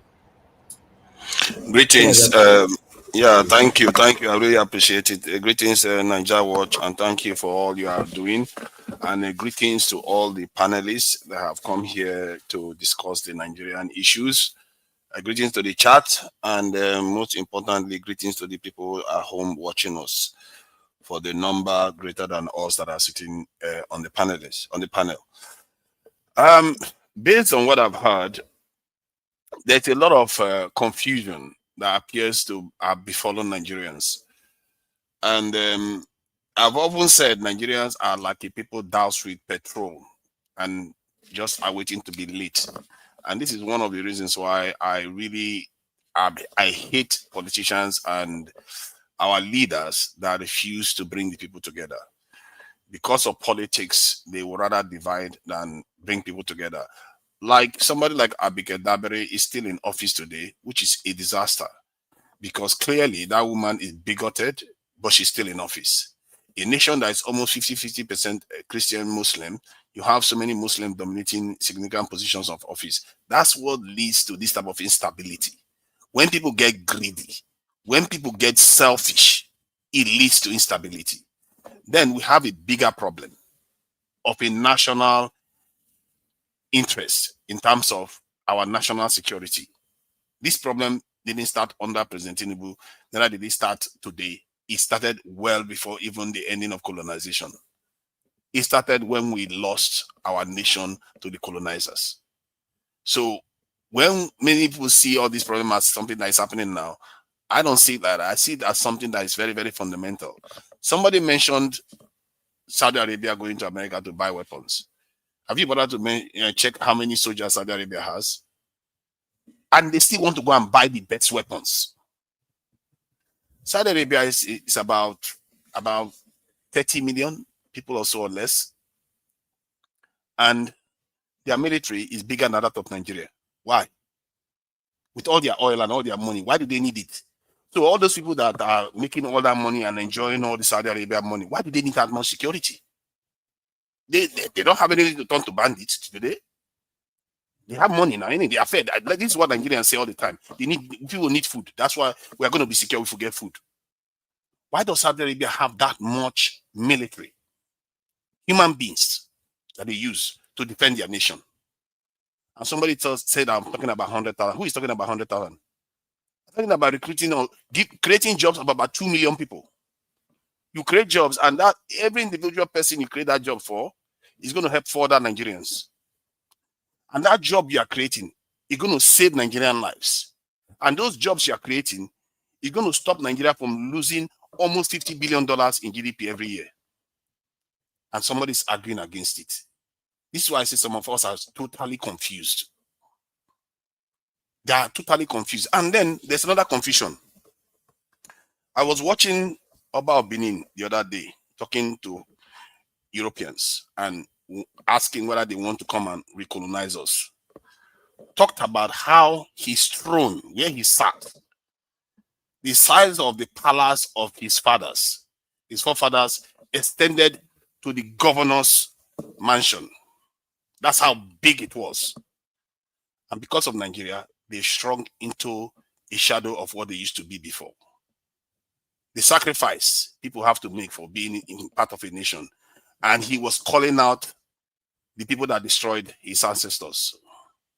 But today, those same people that destroyed our ancestors, the children of the ancestors are calling them to come and save them again. The destroyers of our kingdoms, we are asking them to come and save us. People that have capacity to destroy entire continents, you are asking them to come and save you. We barely survived the last time. These same people, Al-Qaeda leader in Syria was in his house barely 2 weeks ago in White House. Former Al-Qaeda leader. The US has confessed to funding Boko Haram, not just terrorists, Boko Haram. We're not talking about Al-Qaeda and ISIS now. Boko Haram itself. And the children of those ancestors that people that run America today buried are still begging for them to come and save them. Is that not confusion? I don't want to call it a more derogative name. Something is seriously wrong with us. I know we are in pain. I'm in pain too. Our kingdoms are in pain. I don't see Oba Benin ordering for Trump to come and save me. If anything, he's warning them. We have to be careful what we are asking for here. Just because you are in pain, if you think this is pain, have you seen pain? When it truly comes, when the Nigeria burns and Africa burns with it, then all of us that are overseas, we are going to suffer the consequences. There is no escape. Because when your people burn, it affects you everywhere you go. Our solution is to save ourselves. The truth is that many people that spoke said we should save ourselves. Look at America. Are they not saving themselves? Have you seen what they are doing with the Epstein file right now? The Congress lined up to vote. Even Trump lined up behind them. Because people want to take their country back. When they mean business, they mean business. Their leaders, they will not see peace. They saw what happened to Charlie Kirk and they say, enough. We are not having this. Because the reason why they tried to intimidate them with Charlie Kirk, it didn't work, it backfired. They even dug in more. Like, we want our country back because they fear they are losing their country. And they say it. We've lost our country a long time ago. We are not even fighting for it. Instead, we're asking the people that destroyed it to come and save us. How can we do something like that? And you expect me in good conscience to say it's okay. Our ancestors will be rolling in their graves. We have human beings in that country. Our problems are simple to solve. It's just that our people can't seem to see it. It's so obvious. Your country is undefended, unprotected. And you say you care about those lives. I've been coming here for years and complaining about this. Our women, we don't protect. Our children, we don't protect. And we say we should recruit people into our security forces. Some people will argue against it. How is that even possible? So people say I talk nonsense. Go and do your maths. Check other countries. And you know another excuse they will say, is Nigeria what around? If I do that, they will say it's because the military is full of Boko Haram. Even if they are part of Boko Haram, there's some Boko Haram there. Don't dominate entirely. Time is not over now, so don't just let him speak, please. No, I'm not interrupting him. I thought maybe you had an issue. Yeah, somehow. I don't have issue. I put myself on the backstage because we have so many people. We are swapping people in. Okay. Thank you. So you're going to give me another 30 minutes because of that. So you have 1 minute left. 1 minute left. He interrupted me. Now he ruined my flow. I have to go back. Only corrected you with 5 seconds. Make it 2 minutes. Because I have to. My thoughts now have been lost. You have 1 minute left. The more you argue, it will be reduced to 30 seconds to Nigeria. All right. So you're not going to give me extra now. You gave Jonathan extra. Okay. So in summary, we have to be critical thinkers. We can't wish our country to burn up because none of you are Defense Minister of America or Secretary of State. When they come and start bombing, you're not going to tell them, don't bomb there, bomb here. Don't bomb there, bomb the other place. No, you're not going to tell them where to bomb. They are going All to right, choose. Mr. Tunaja, thank you. I Hello, wanted to let you hello, speak. It's okay now. Let him hello, just finish hello, now. hello, hello, hello. Please, please. No time. I have so many people on the backstage. Nobody should interject or interrupt anybody. When you know anybody's submission is not aligning to your to what you believed on, just hold on. When you get to your meanings, use it to interject or interrupt or question them. Please, no time. People full backstage. Not only those of you on the panel right now that is here. I mean, that's why we keep swapping right now. Please. Thank you. Tunaja, thank you very much for your submission. I would Have I like finished? to, yes, you are done. Thank you. Tunaja, your submission is what I don't get, to be honest, because you are here to I try to digest what you are saying. It's difficult for me because just yesterday here, a lot of Nigerians were massacred. You know, army general were killed just less than 48 hours ago, and a lot of people have been kidnapped. In fact, there's a lot of chaos going on right now across Nigeria. But what you are talking about is quite different. That you don't want Trump to come to Nigeria and all that. So with all this, you have 20 seconds to answer me. With all that is currently going on right now in Nigeria, who do you expect to help us then? If you think that if the international body comes in, we will regret it later. And Nigeria have been in this chaos for the past 3-4 decades. These satanic leaders who call themselves government, who have been recycling themselves since Nigeria was created, have never prioritized any intentions to rescue Nigerians from what is going on right now. So now you tell me, are you telling us now to be patient that they will do it someday? Or I don't know what you're talking about. Answer it 20 seconds, direct, straight. God forbid I will expect Nigerians to be patient with this government. I expect Nigerians to pressure this government With to what? Pressure them recruit with what? with protests, with whatever they can, just like Americans do. Whatever they Okay. can, because That, if you stay unfortunately, quiet, you're not going to recruit to no, defend you've yourselves. answered it. Unfortunately, that can't work. We protested, and I was among the people who came all the way from the UK to stay at the Lekki toll gate during the time of NSAS. And they took out the camera, they off the light, they started shooting at us. So unfortunately, what you're advocating for with protests cannot work. They will kill us. But NSAS So succeeded. don't worry. Thank you. You've answered that. Please just NSAS stay mute. succeeded. Why do you get the wrong message from it? It Tunaja, succeeded. Tunaja, please mute yourself. You know, this evening I'm very strict. There's a lot of people here. Just stay mute. You know, the final decision on this is Donald Trump should come and destroy all the leaders that have ever ruled Nigeria, both the current, the past, all of them. If he can, if he need their addresses where they make they ask Nigerians, we go find all their addresses, give them. All this one you are advocating. God bless you, my brother. What you are advocating for is so hypocritical, He's so their friend.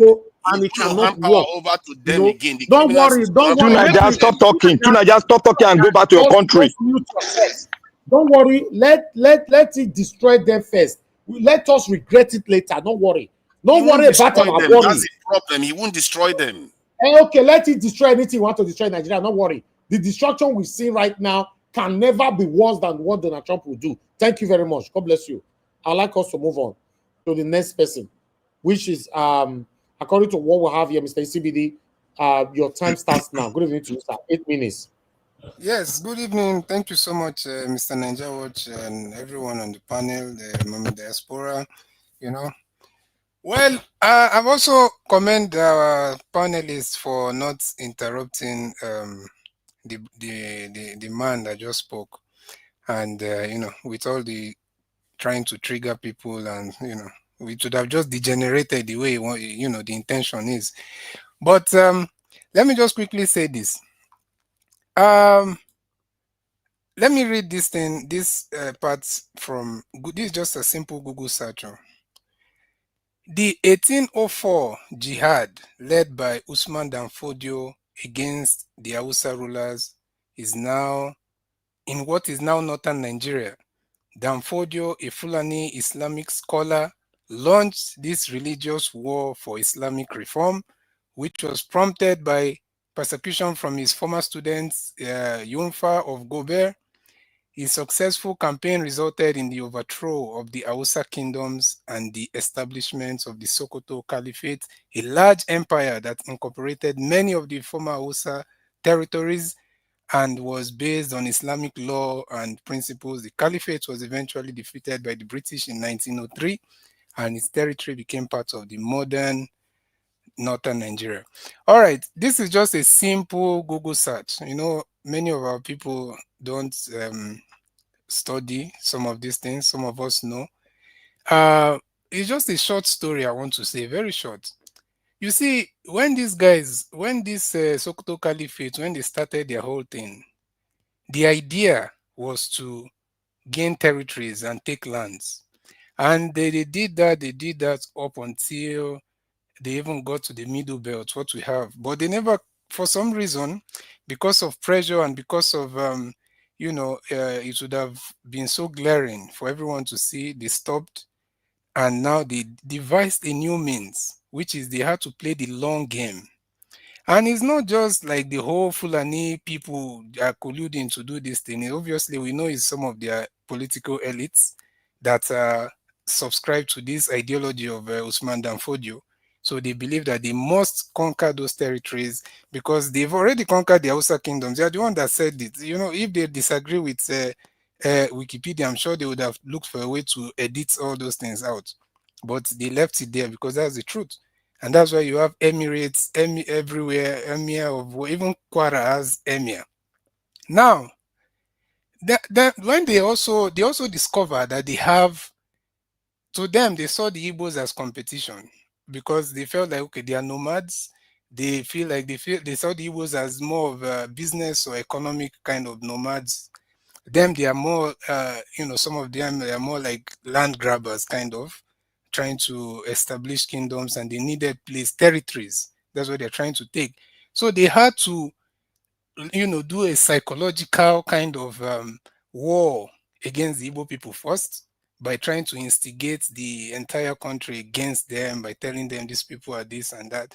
And it's all, to cut the long story short, it led to the Civil War, which killed a lot of Igbo people, especially mostly kids, mostly children, due to starvation and all that. And now they felt like when someone like Nnamdi Kanu said that these people are trying to expedite their war, they feel like time is not on their side. Some people thought they didn't probably understand what it meant, but that's what is going on. And Buhari's administration had to, hasten this whole thing. They brought all these people from outside the country, and we've also had that man that said it, that some of them are also from Nigeria. He's talking about the people from Zamfara that are part of the bandits. So, and now they've been doing that. They need as much land as they can from the Middle Belt because those are fertile lands. They already have the Hausa kingdoms of the north, like Sokoto. Sokoto was Hausa, originally. All these places they already have there, but they need fertile lands. They need southern Kaduna. They need the southern Borno, which obviously they already have now. They need Nasarawa, Plateau, Benue. All these fertile lands, they need those lands, and that's what they've been doing, which is, land grabbing, committing the most horrific kind of massacre, because the people that are there are mostly Christians. So that's why it's called the Christian genocide. And after doing that, they expect these people to run away from those lands and never come back. And that is what is going on. Now, the man who went to Piers Morgan and lied, I don't know why anybody is surprised with that. You can't expect anything else. He was definitely going to lie. And they've also proved him wrong, because I saw the fact that they also brought that pastor that has been speaking out, Ezekiel Dachomo. So all these things that is happening, the simple thing is that our people need to be speaking more, because it's now going to become an information war. You've already seen the left side of American influencers and politics. They are thinking, all these anti-Trump people, the people that hate Trump, and there's a way their mind is formatted in America for this left versus right, Republicans versus Democrats, and all those stuff. So They think that everything is politics. Some of them, I was listening to one of their program from one of their famous, news, and the man is talking about, just because of they don't like the fact that Trump is the one that is getting involved. So we need to let our voices be heard on social media the way we are doing, and we need to be putting it more and more so that these people will understand that this is not politics and they should not play politics. And finally, we have already said these things over and over again, but let me just say it one last time. With people talking about military, our problem, has it not been shown clearly that it's not a military problem, that we have infiltration problem in the military? If you have 3 million military guys, soldiers or whatever, and you have the same thing of recruiting terrorists or terrorist sympathizers and all these people giving information to terrorists into the military, you will still have zero results, which is what happened to this brigadier general that lost his life. He sent information to where, of where he is, and this thing got to the terrorists before even to the people that he's sending it to. So what are we talking about? Is it that we are, to be honest, if we still believe in this thing the way it is, that is the solution, it is either we are insane or that person is playing a role or doing their job.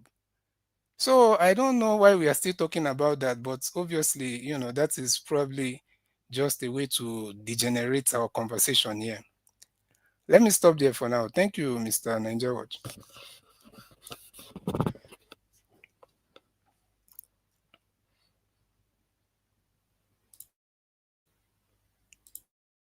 Okay, well, I can. Okay. All right, thank you. Please stay mute. Thank you very much, Mr. CBD. Thanks for your submission.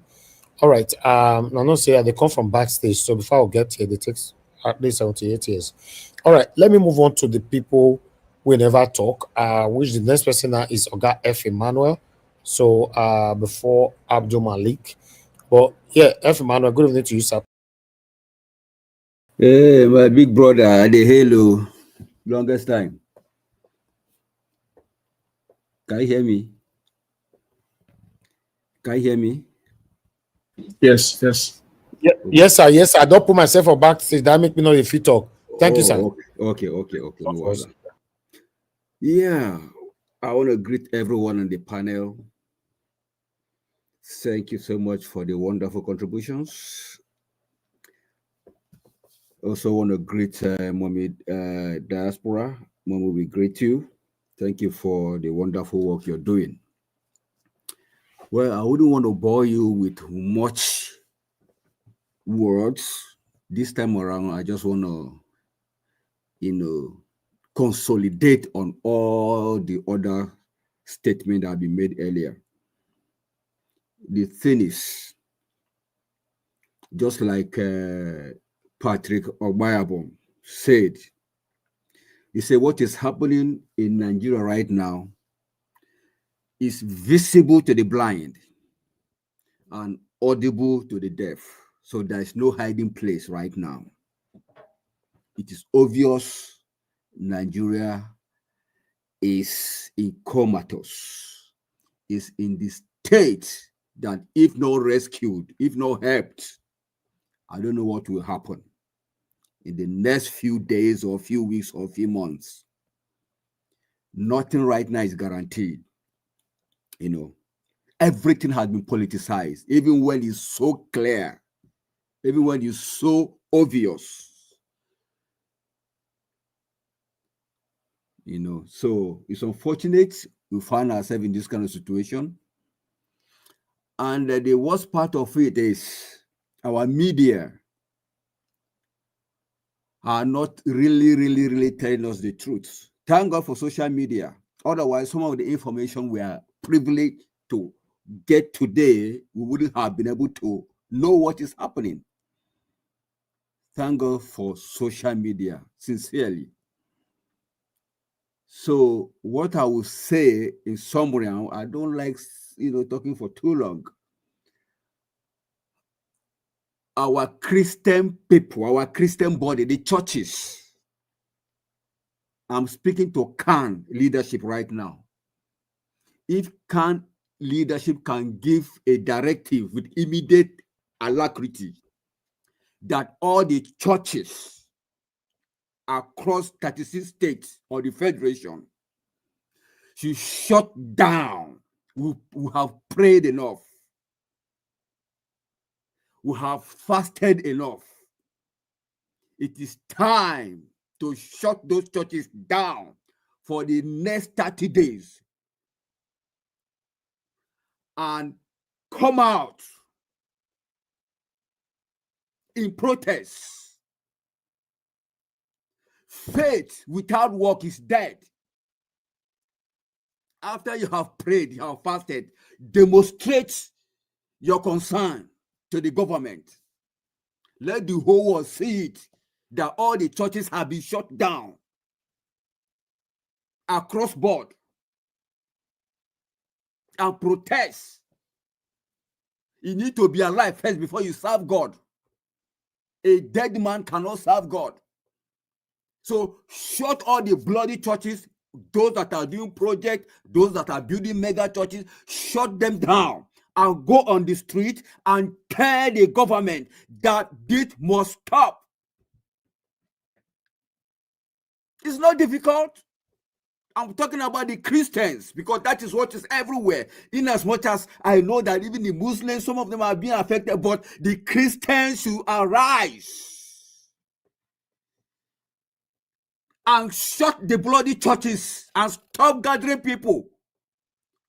What happened in our war yesterday is an eyesore that while you're serving your God, somebody is coming to buy you. Please, the leadership of CAN, please speak to all the Pentecostal and all the churches across Nigeria. Let the churches close down.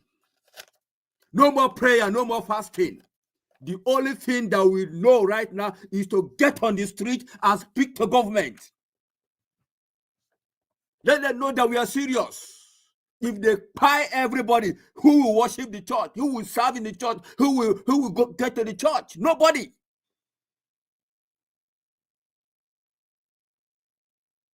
So that's my submission tonight. Thank you.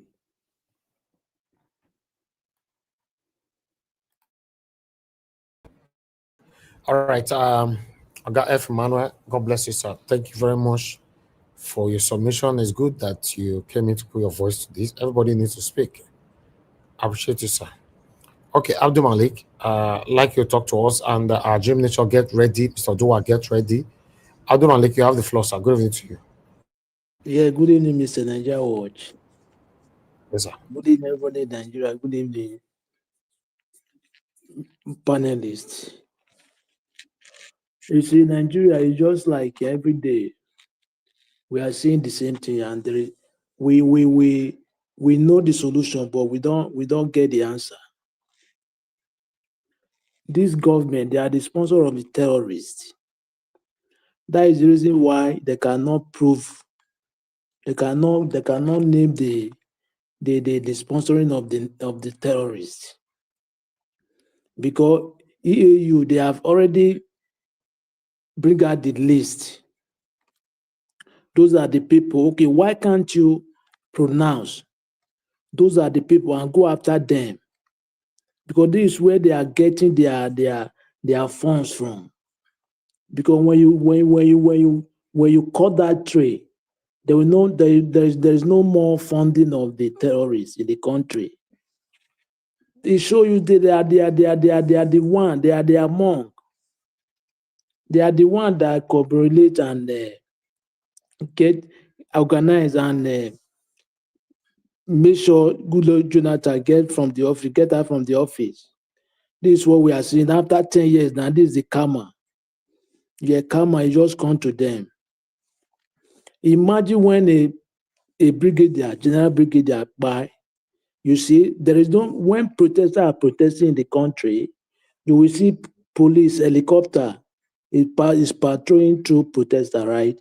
Okay, why those helicopters, those police helicopters, why can't they go to inside the Zambiza forest to go and trace those terrorists? Why?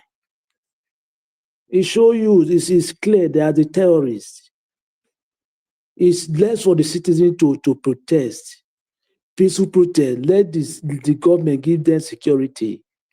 Yes, it's due to. They deserve it.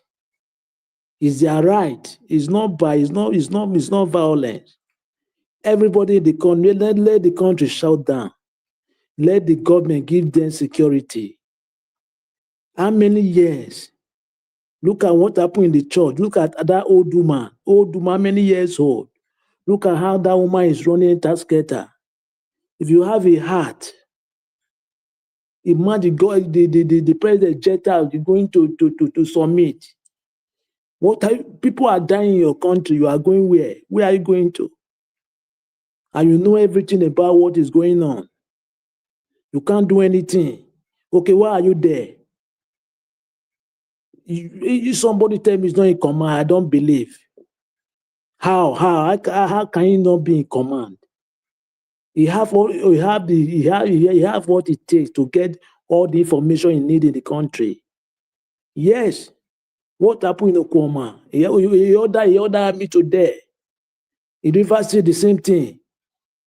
Why can't you do the same thing to the Zambiza forest? Somebody is telling me he's not in charge. How? When he ordered to Oklahoma, in Delta State, he ordered to River State. Okay, well, what happened to Zambiza forest? It's a command. Why he cannot do his job? Because it's among of them. Thank God America have the list. They have they get all the information. For me, let America censure all those our politicians. Yeah, it's good for them. Let them censure them. Because the way the country is going is not normal. It's not normal at all. Even the influencer, the big people in position before, they don't even say anything. That is the worst part of it. This advantage for them to bring this government down. This adopting of those school girls, according to what they did to Jonathan, the same thing. But everywhere is silent. Like VDM, what VDM do today now? If those other inflation, of those bloggers, they have sent, they join him. But they will not join him. They will be talking rubbish, other things. After they are blaming the guy that is not doing well, he's just like he's doing propagandas. They are not serious. Most of them, they are the problem of the country. Yeah, majority of them, because we don't know what we want. When we see somebody is doing something, we are criticizing the person, but the person is doing the right thing. Yes, I don't know how that country will be good. For me, I don't really know. Because most of the people, they are bought. You are bought. Okay, what are you forget about your future. You have future. It's not you. Don't think about yourself. Think about your future. There is no school, no road, no water, nothing in the country. Okay, why are you living? Why are you human? Why are you benefiting from the government? Nothing. You borrow money. There is nothing to do with the money. Look at the plan they have now, January. How are they going to survive? Man, it's going to be hard. Thank you very much, Mr. Nigeria Watch. All right. Thank you very much, Abdul Malik. God bless you, sir. Thanks for your submission. Your submission is very, very deep, but unfortunately, these people will not do anything about it. So we are waiting for Trump. Who knows say you don't like him? Made the other side house, even that they cry. Trump must come by fire by force. We cannot do this. Mr. Nigeria, do you know? Mr. Elvis. Somebody is already talking. No, put me on the backstage. My network is not working properly. Put me on the backstage. Thank you. All right, thank you, sir. Mr. Abdul Malik, you were saying something. Yeah, I was saying something. Do you know, like 3 days back, it's like one of the king's son, he visited the Tinubu at the Aso Rock. Hmm. Wow. I don't. Which of the king is that? King Ogatun, of we can't see your. England. Okay. Another one again. Okay.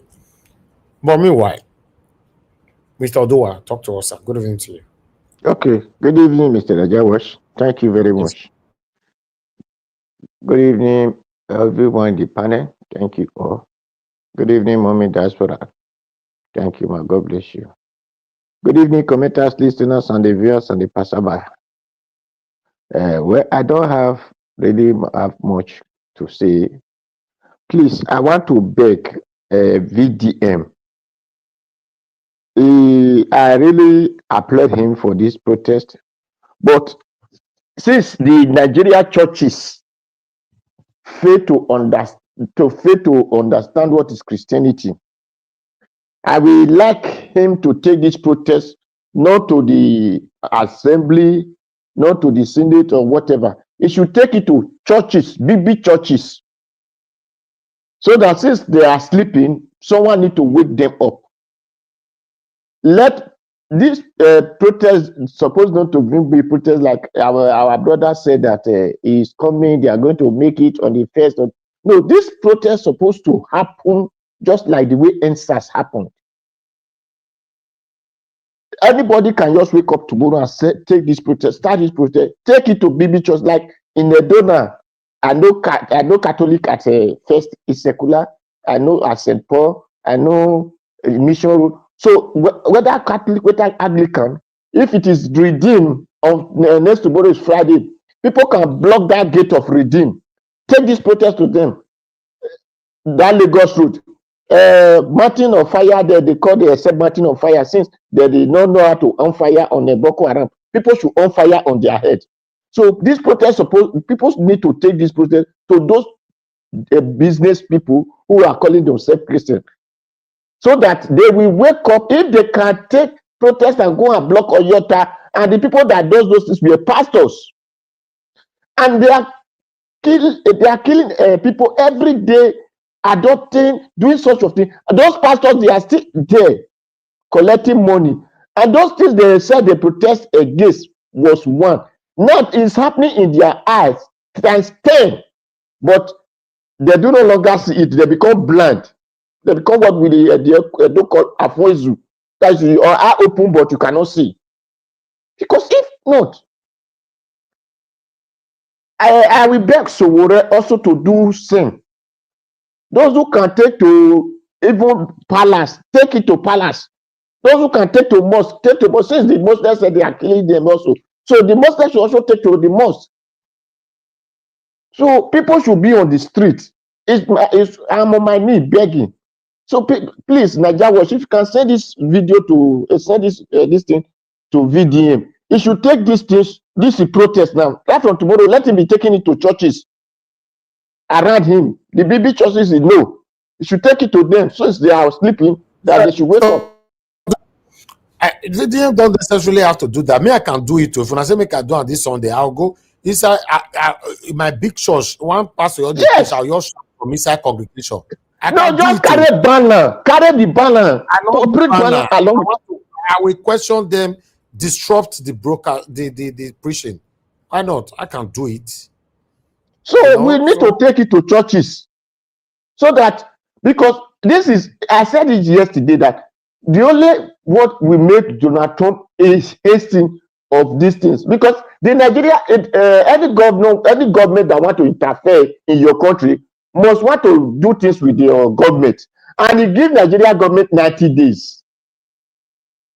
90 days, which is 3 months.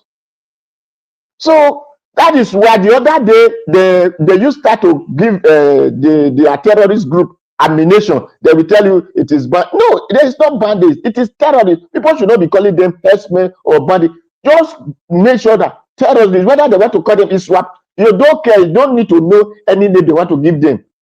What you know that the Nigerian government has given their terrorist group ammunition the other day. That is why they use the same ammunition to delete this brigadier. The brigadier. It is the terror. It is the ammunition they give them the other day. They used to delete this brigadier now. So we understand that the Nigerian government always give them ammunition. They will say they run military. How will a terrorist run down your military of the country? The country that have aircraft, they have air force that have aircraft.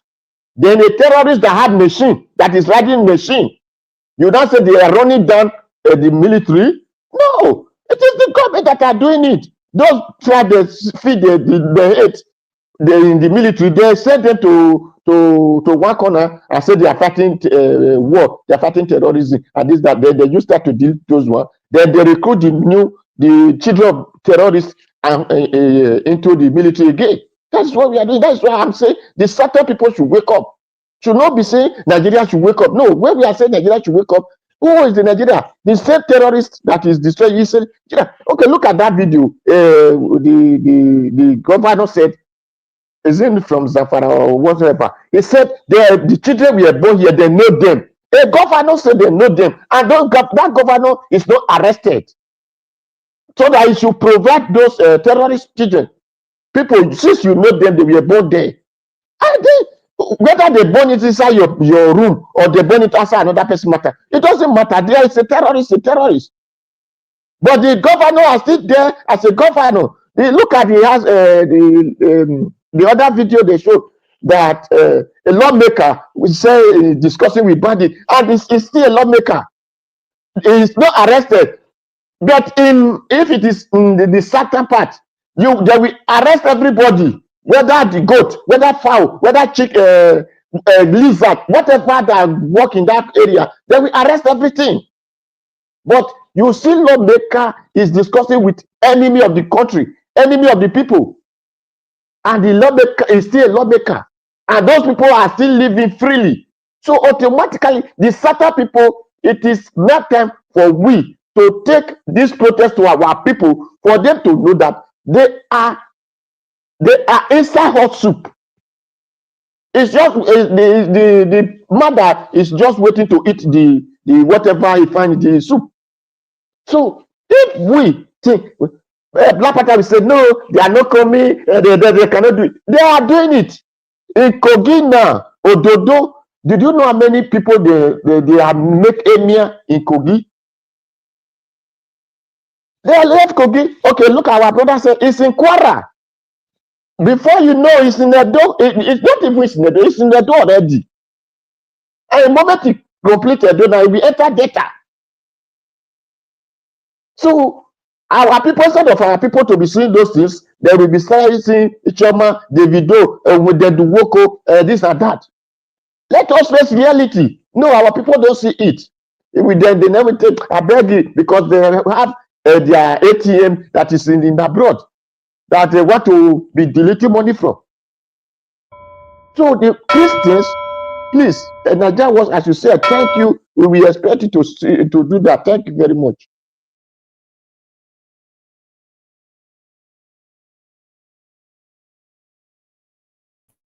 Okay, thank you, Mr. Odua. I appreciate you, sir. Thank you so much. I sent you a video. No, I can't play any video this evening anymore. Okay, Sorry, sir. it's an evidential video where the vice president went to visit Boko Haram members in their camp. Okay, tomorrow we'll showcase that.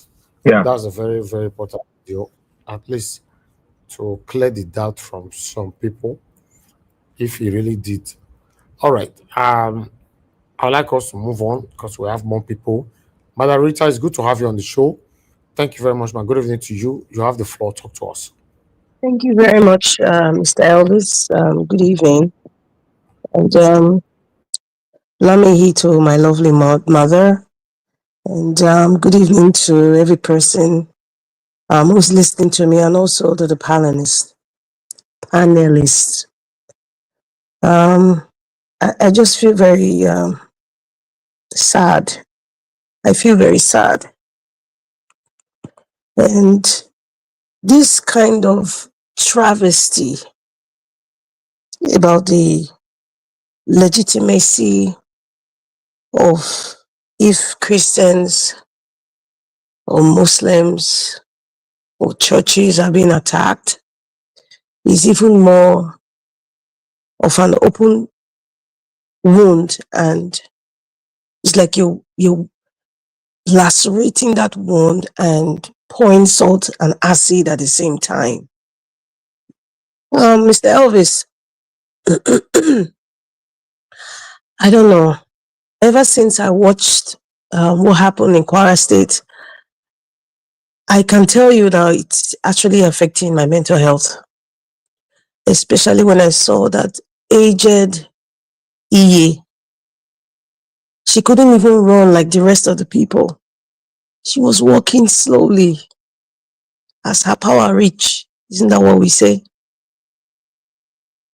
It's like it's like I can't, it's like every day we live outside Nigeria and we go to work, we're doing our thing, or you're going to school in a foreign land, and I don't know how you can just feel normal knowing that such a thing is happening in Nigeria. I don't know about you, but I can't function normally. I can't, because my half of my brain is thinking about like seriously, that could be somebody's mother, father, even your brother that was killed. Or that could even be your grandmother that was walking in the church yesterday. And somebody will have the audacity to start explaining whether it's legitimate or it's not legitimate. Like, I don't know who you are. Seriously.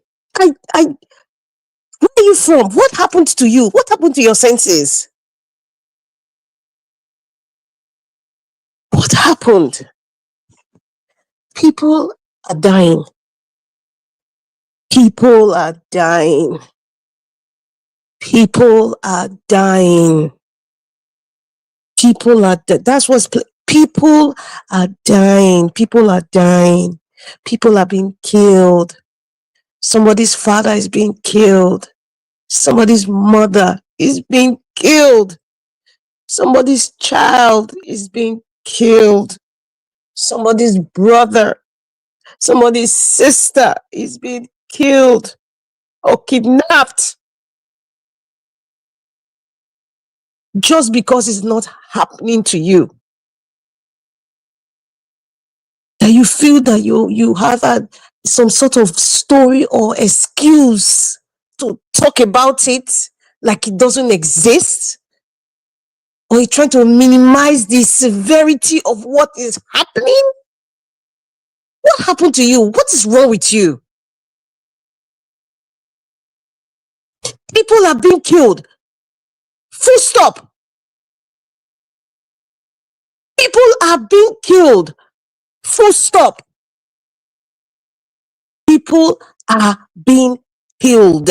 Full stop. Let that register in your medulla oblongata. Let it register in every vein in your body. People are being killed. People are dying. And I want to say that the people from the South, specifically religious leaders, Christian religious leaders, shame on you. Mr. Two Niger, your explanation, I will say shame on you too. I mean, this is a live broadcast. Shame on you, because maybe it hadn't registered to you. People are dying. People's mothers are dying. If it doesn't register to anybody who is listening to me, just close your eyes. If you don't, even if close your eyes, go and stay in a quiet room, stay in your washroom, or stay in a basement by yourself, possibly in the dark, and just play a movie and just imagine it was your mother that they were killing. It was your father, it was your brother, or it was your sister who was pregnant and the baby was pulled out of her stomach alive and taken out. Just imagine, what would you do? would you have the audacity to come here and tell us that the United States is coming because something happened with Gaddafi or something happened with Sudan or the United States created the useless Boko Haram? Is that the ball of contention right now? We want to stop the killing. If that, I don't know which other language that would make you actually understand the severity of what's going on. I don't give a rat's behind if the United States even take over the oil in the country. What the heck has oil done for us? What the heck has all the oil done for the Niger Delta where the oil is coming from? What has it even done from the South where we have oil? What has it done to today, 2025? Today is November 19, 2025. Since 1960, no, 1959 or 56. 1956, I think that's when oil was discovered in Nigeria. Somebody can Google it. 1956 till date. What has oil done for you and your family? What has oil done for Nigeria? What has it done? Let it take the goddamn oil. Because it's like a curse. Even including the minerals. Because right now, there's minerals. Nigeria has a lot of minerals and they're discovering a lot. Dele Alake, the minister of solid minerals. Agbado's boy. They know why they're holding on to a lot of things. Why they're keeping quiet. Because they're also gaining from it. They're trying to have legacies for like maybe their 100th generation at the expense of innocent blood. People are dying. Please just register it in your brain. Somebody died. Somebody died. Somebody died. A child was killed. A child was killed. Your mother was killed. Your father was killed. Your child was killed. Register that in your brain. And don't tell me that Donald Trump should not come. Don't tell me that. Whoever says that, shame on you. And shame on your generations. I don't care what you think about me. Shame on you. They have killed somebody's mother. They have kidnapped. Look at Madam Eugenia right now. She talked about her cousin or her brother that was kidnapped. Do you think that family is sleeping? Everybody's destabilized already. Everybody's destabilized. If a child is sick in your home and that child is in the hospital, nobody is resting in that home until that child gets well and comes back home. It's the same thing when somebody is kidnapped. It's the same thing when somebody passes away. It's the same thing. It's the same thing. Somebody has died. The United States of America, please, this is what I think you should do. I know they have the power to intercept all the telecommunications going on in the north or in the south, in the entire the United States of America. They have that technology. They can infiltrate the ICC. They can infiltrate the telecommunications, and I believe they have all this intel. And I believe they have the dollar trail.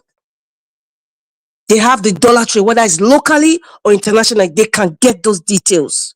They can trail the money. They can trail their children. They can trail where their children are studying, or their wives, or whatever, or their in-laws.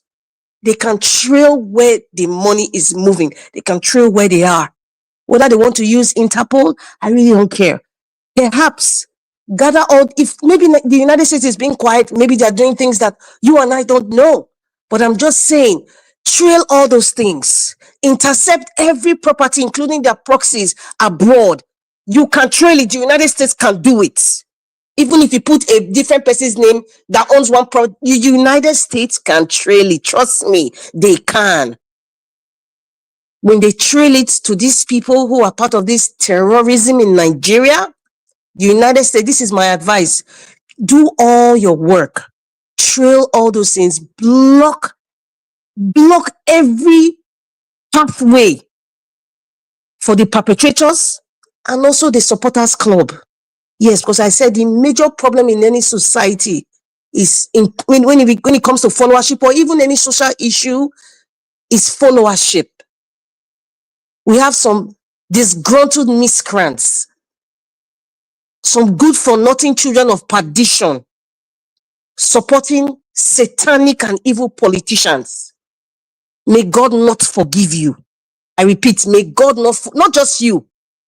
and you're to your 10th generation. You cannot, ignorance is not an excuse. The evidences are, we are in a social media age where people are saying things live. It's not like we're depending on newspaper. You're in the social media age, so you cannot be ignorant. So that's why I say to your 10th generation, God would not, I see, that is my prayer. God should not forgive you. To your 10th, not just you, your 10, your innocent generation that are coming. They don't know what you did. They don't know what you supported. They will suffer for it. Mr. Abis, please, I beg, oh, this your bell. I'm sorry, I just have to make, there are several points I need to make here.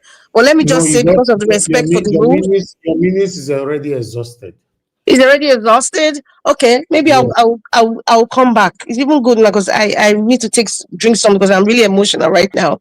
It's just so Yeah. sad. Thank you very much. Thank you very much, Mother Rita. I can feel it. Yes, that's so we see our mom. That's how we're supposed to feel because it doesn't have to be part of our family before we feel this way. But meanwhile, the last person on the panel, Ogatun, it's good to have you on the show today. Please talk to us so that we can take our final submission. Good evening to you, sir. Hi, good evening, everybody. Let me just jump straight into the issue. The other evening that I joined briefly, I'll tell you guys about Udman Danfodio. See, listen, before you can solve a problem, you need to identify the source of the problem, how it started, the people that have taken the baton from the main person that started all this. And that was what the 1966 coup was trying to correct. But the less educated northerners back then that their brain was not very developed, or they weren't very informed and all that, they were told that it was an attack on their culture. It was an attack on their survival as northerners in Nigeria. And that was why it never worked. Today they are trying to rewrite the history that it was an Igbo coup. It wasn't an Igbo coup. I will still say it. It wasn't an Igbo coup.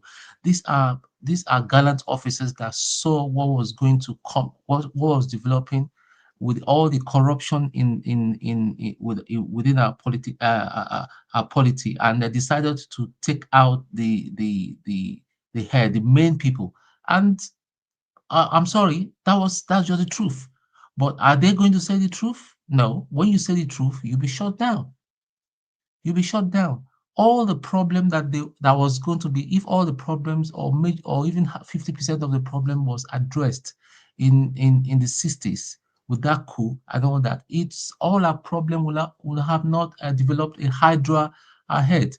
And the Hydra head is it has its different expression now. We've got Boko Haram, we've got terrorists, we've got bandits, we've got kidnappers, because the problem had not been addressed. Now, let me just state very clearly to everybody: Tinubu is not going to solve this problem, because he too is a criminal.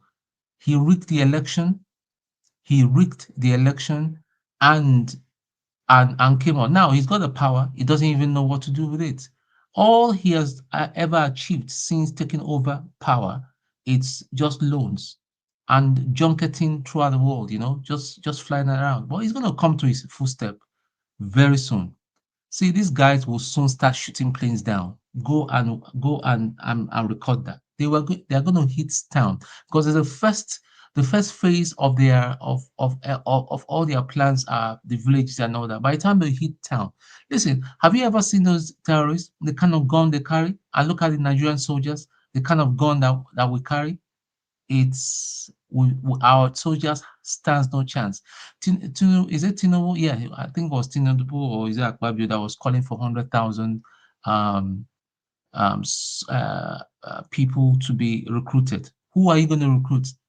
Anybody in their right senses will not join the Nigerian army at the minute, except is those repentant bandits, or whatever you call them, and all that, will join the Nigerian army. No person in their right sense will go, because you're just going to go and die for nothing. You're not going to be recognized. Now, to the brigadier, which I know personally, okay, it's sad that he has to be quiet like a chicken. Do you know that when he managed to escape from the camp, just a device that would not cost nothing more than 200 pounds, he should have it as a high-ranking military officer. All he needs to do is to just press it. Yeah, and he sends his exact location where he is, and the Air Force will come and pick him up. They will drop troops and all that, airlift him. That's what. But Nigerian army does not have it. Where is all the money going then? All the money that Tinubu's administration, the past administration, have been stealing and have been distributing amongst themselves, and are buying exotic houses abroad and all that. This should be used to equip the army. I believe that the army is, even the standard has been dropping over the years. It's been dwindling over the years, and that was why that man died. He died for nothing. Everybody was wiped off. They all died. It's like they walked into a trap. Those people are not much. They are well equipped. It's not infiltration. People are saying that they were giving this thing. How can you, as a brigadier general, you should have a secure line for that, for the level you are and all that. There should be a secure line to the headquarters that you can talk. But he used WhatsApp, and all of us know that WhatsApp is not secure. Those terrorists are even more equipped than anybody in the Nigerian army. And that is why I believe some very important personalities in Nigeria, in politics and otherwise, are the people that are sponsoring. And to Nigeria is coming to educate us about the military. Why don't you go into the military yourself, to Nigeria? You're still a young man. Or send your brothers, if you've got one in Nigeria, to go and join the military. You go. You go yourself and go and buy yourself for nothing. You will not do it. After all, nobody knows you. Nobody knows where you are, where you're from. Like you decide to keep where you're from in Nigeria. Nobody knows you. Nobody knows your ancestry. You're so ashamed of where you are from in Nigeria. The other panel where you are a demigod and all that. All of you, you tell lies, and when you want to speak the truth, you'll be banned. That is a problem of Nigeria. This is a problem. The enablers, like Madam Rita just said some few minutes ago, the enablers, I hate them with a passion. The very, very, very enablers of all these things. We talk about this and that. The former governor, the former governor of the state that is now the defense minister and all that. How about Tinubu that is there? People should be asking. He's an executive president. He can order troops and order. I mean, go ask for help from America or any nation that wants to help us. There's China there. They will sell us planes. They will sell us fighter planes. Even Russia. He's not interested in that. If it happens today, I know that he will jump on the plane and his wife and his children, they will leave the country. They will leave the country. And listen, if we don't take time, we are coming near to civil war, because right now people will start arming themselves. Because if the so-called cattle rearers and every other Fulani terrorists are arming themselves, why should I not arm myself? Do they have license? They don't have license to carry gun, but they walk about with AK-47, saying here is an excuse because there are some people, there are some cattle. It's just for them to secure their cattle. That's bullshit. Thank you.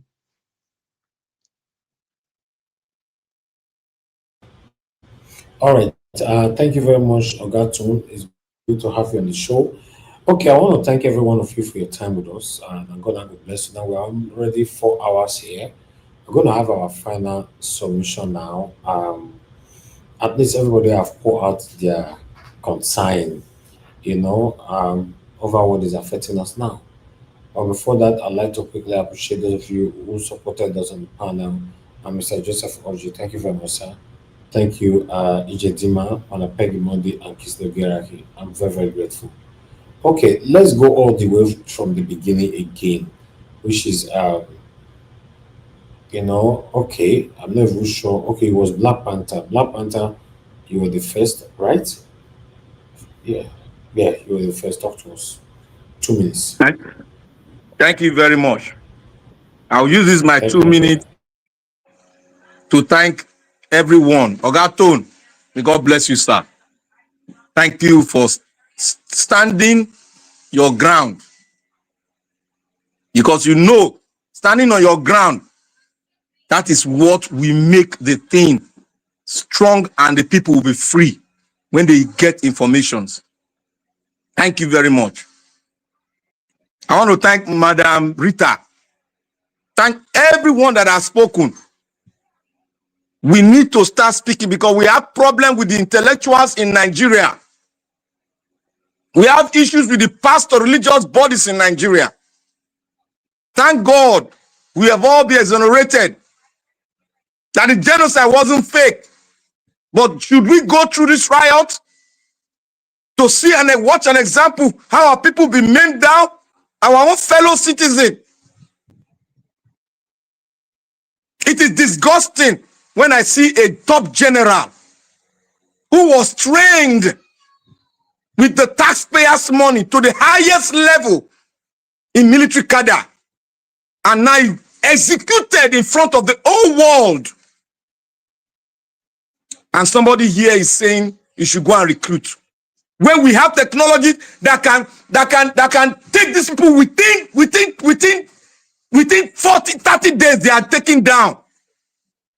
Nigeria, I sent you some satellite image of what is happening in Kogi State. There's a satellite image. I send it down to you. Go and go through your list. You will see it there. You will be shocked that Nigeria have an airplanes, air bus land, but Nigerian government does not know. But somebody went on a Google search map and he got it exact spot. The exact spot. We had air feed that a Boeing aircraft can land. It's right there in Nigeria. I want to thank everyone. Let us continue this what we are saying. Let us not be shaken from the truth. It is painful, but we have all to go through the pain. But we know at the end of the tunnel, we'll come out victorious, because these people, they will never be victorious. And they have never been, they will never be. Thank you.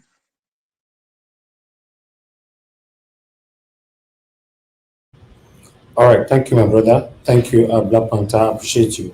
Okay, to Nigeria, your 2 minutes starts now, sir. Thank you. All right. Thank you for that. I hope everybody remembers that for years I've been complaining about this insecurity in Nigeria, and I've been advocating that they should recruit into our security forces, even well before the presidential candidates. Every single one of them, 3 major ones, claimed they were going to do that. When they get into office, they're going to recruit heavily. That's something even Nigerians don't even know how to demand, which is weird. Why is it that all the presidential candidates knew that is at the core of our problem? Don't you even, what is the coincidence that is the case? Don't you ask yourself that? And why is it that whenever they get into office, they refuse to do that? Everything Tinubu promised he has done, other than that one. Why? You don't ask yourself. And this, if there's any opportunity, there's any silver lining with what Trump has done now, is that he has flagged up an opportunity for Nigerians to, for once, be able to force the government to do what is right. And also, he also gives the Nigerian government cover, because the people that are making us not recruit into our security forces are the same people. Make no mistake. They are telling us what they are doing. They are telling us that they funded Boko Haram. They are telling us they invited a Qaeda leader, that they put $10 million bounty on his head. He was in the White House with Trump barely 2 weeks ago. You guys don't know the world you are in. If you don't know it, be careful what you wish for your people. I don't understand people. They don't understand anything. They just talk. They don't know the consequence of what they are asking for. Are you the defense minister of America? Do you know what their plans are? Are you there when they are drawing their plans? How many countries have they gone to and the country ended up better today? Apart from the ones from the Second World War. and they learned their lesson. Those nations were strong. Go and mess with Japan now. They messed with Japan. Japan was their ally, and they reneged on Japan's agreement, and Japan punished them in that Second World War, and they never made that mistake again. And the same thing with Germany. After the First World War, they punished Germany, and they regretted it after Hitler hit them hard, and they never made that mistake again. What have we done to them? Have we earned any respect in this world? And you are going to invite a continent killer into your country? The people that destroyed your ancestors and destroyed your kingdoms, with the aid of fellow Nigerians too. Fellow Nigerians supported them to destroy our kingdoms. I want to repeat history again, and we think we are blind. Before you complete, are they calling British to come, or they call on America? America, if you don't see that America and Britain are the same thing, then I can't help you on that one. Maybe you should go and check. They are the same forces and the same people that colonized us. How can we not know that? We have the people to do these things, and we have the opportunity now. I say if those churches come out and say, hey, our security forces are too small, because even Saudi Arabia has more soldiers than us. How can Saudi Arabia with 30 million people have more soldiers than Nigeria? And you expect our soldiers to be able to protect us? How is that possible? It's not fair. Thank you, Tunaja. Thank you. Thank you. 2 minutes. It's only 2 minutes you have. Thank you. Mr. Isibidio, 2 minutes, please. Yes, thank you so much, Mr. Ninja. I was beginning to think 2 minutes is turning to 78 minutes. Like, you like 78. Now, you see, when I saw this video of what is happening in Kwara, what happened in that church, like Madam Rita said, that thing is enough to depress anybody. When you see, elderly people trying to run and they can't even run enough. They said, with these their lying figures that they always bring out, they said they've confirmed 2 people lost their lives. So they are not telling us what of the other people what happened to them. And you can't really trust the figures these people are bringing out.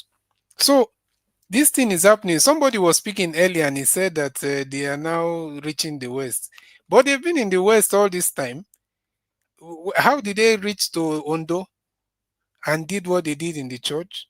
How did they, have we forgot what they've been doing in Ogun State for a long time? The thing is that the problem is the corrupt media. The contract that these people signed is propaganda against Igbo people. So anything that is not propaganda against Igbo or IPOB or Biafra or anything that is not that, is not part of their trending stories.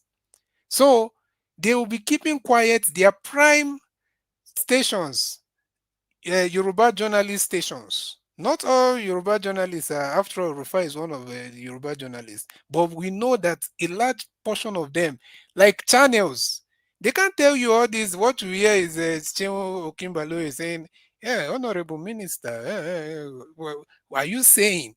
They will be speaking grammar. They cannot talk on the real things happening to their people because it's not part of the propaganda that they are supposed to be pushing. What they are busy doing is looking for how to create ethnic tension in Lagos, in other places, looking for Igbo owner businesses to take and destroying property. That's all. They can't they can't shine the light on the evil that has been happening to their people by these terrorists in Ogun State, in Ondo State, in Kwara now. They are just there pushing propaganda. It's quite unfortunate. Look at what is happening. It is not trending because it is not IPOB and Igbo targeted propaganda, which is the only thing they know how to do. It's a shame. It's a shame. All right. Thank you very much, sir. I appreciate you. Mr. Jonathan, please, if you are there, 2 minutes, sir. Okay, Mr. Elvis, thank you very much. Let me quickly say this on two points. On the area of Mr. Tinubu being in charge or being the commander-in-chief, and then on the area of Mr. Tunaja saying that it is recruitment that will solve insecurity problem in Nigeria. You see, anytime I hear this counter narrative that Tinubu is in charge, you are only buttressing the fact that he is not in charge. Every of your points, which supposed to argue in your favor that he is in charge, you are only buttressing it further that he is not in charge. you are equivalent, you are matching it with Ukoma, with River State. It fits their narrative. It fits Mr. Tinubu's plan. So they would fight for all of that. I don't know how else to put it, or any other way I can put it. Mr. Tinubu is not in charge. He is not the commander-in-chief.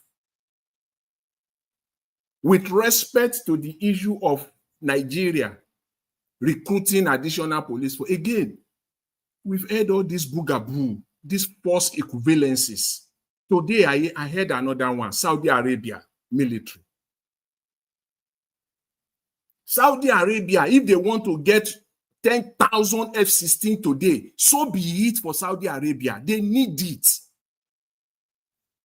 Saudi Arabia is being attacked by ballistic missiles and rockets repeatedly for decades as we speak. So if Saudi Arabia wants to go for 10,000 F-16, so be it. They need it. Externally, so we are not being attacked then. He's being attacked repeatedly. I said it. So we are not being attacked. A brigadier and people are being slaughtered in churches. We are not being attacked. I did not interrupt you. When you are confronted with facts, you start challenging. You start interrupting. We have been attacked for years. What are you talking about? Conversation. Who is attacking you, Mr. Tunde? Deliberately. Oh my God! Are you seriously asking me that question? I bet if one distract, it's not your turn. We have been attacked all the time. You just talk that they just showed up. Not your turn. In fact, be on the back stage. You are disrupting the media. Mr. Jonathan, you have 10 seconds to round up. Mr. Elvis, when he 10 spoke, seconds. I listened to him deliberately. All the false equivalence. No, just go straight to the point, please. But now that he's being confronted with facts check me. Saudi Arabia is being attacked repeatedly, consistently by ballistic missiles, drones. Okay. On their desert. Thank you, Mr. Jonathan. Mr. Jonathan. Besides, thank you. Yes. Let me quickly say this. All right. Besides, your minutes is over, Mr. Jonathan. That's why you see other people don't respect the minutes. Okay. Just anyway, that's okay. That's fine. We leave it there. I appreciate it. Thanks. Thank you, Mr. Jonathan. Thank you, sir. All right, Mr. Mecca, if you are there, your 2 minutes, sir. Yes, let me pick up from where I stopped because this I like to pass important information to the viewers, especially those who are at home and might not be in front of their system. Okay, let me proceed.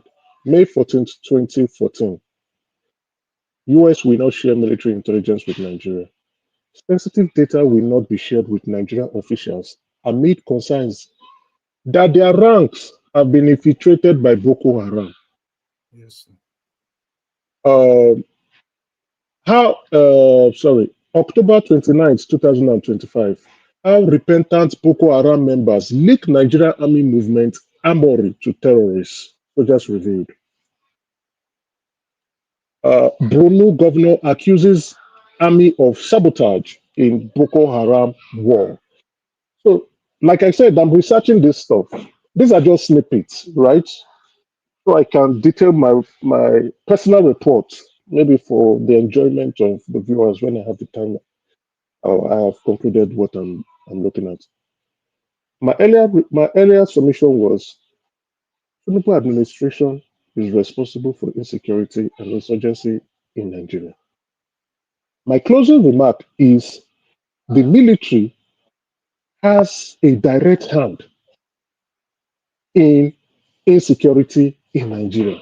I have listened to Nigeria. I do not want to accuse him because I've been on the plate, right? I know how it feels like. He's a good guy. I understand him a bit.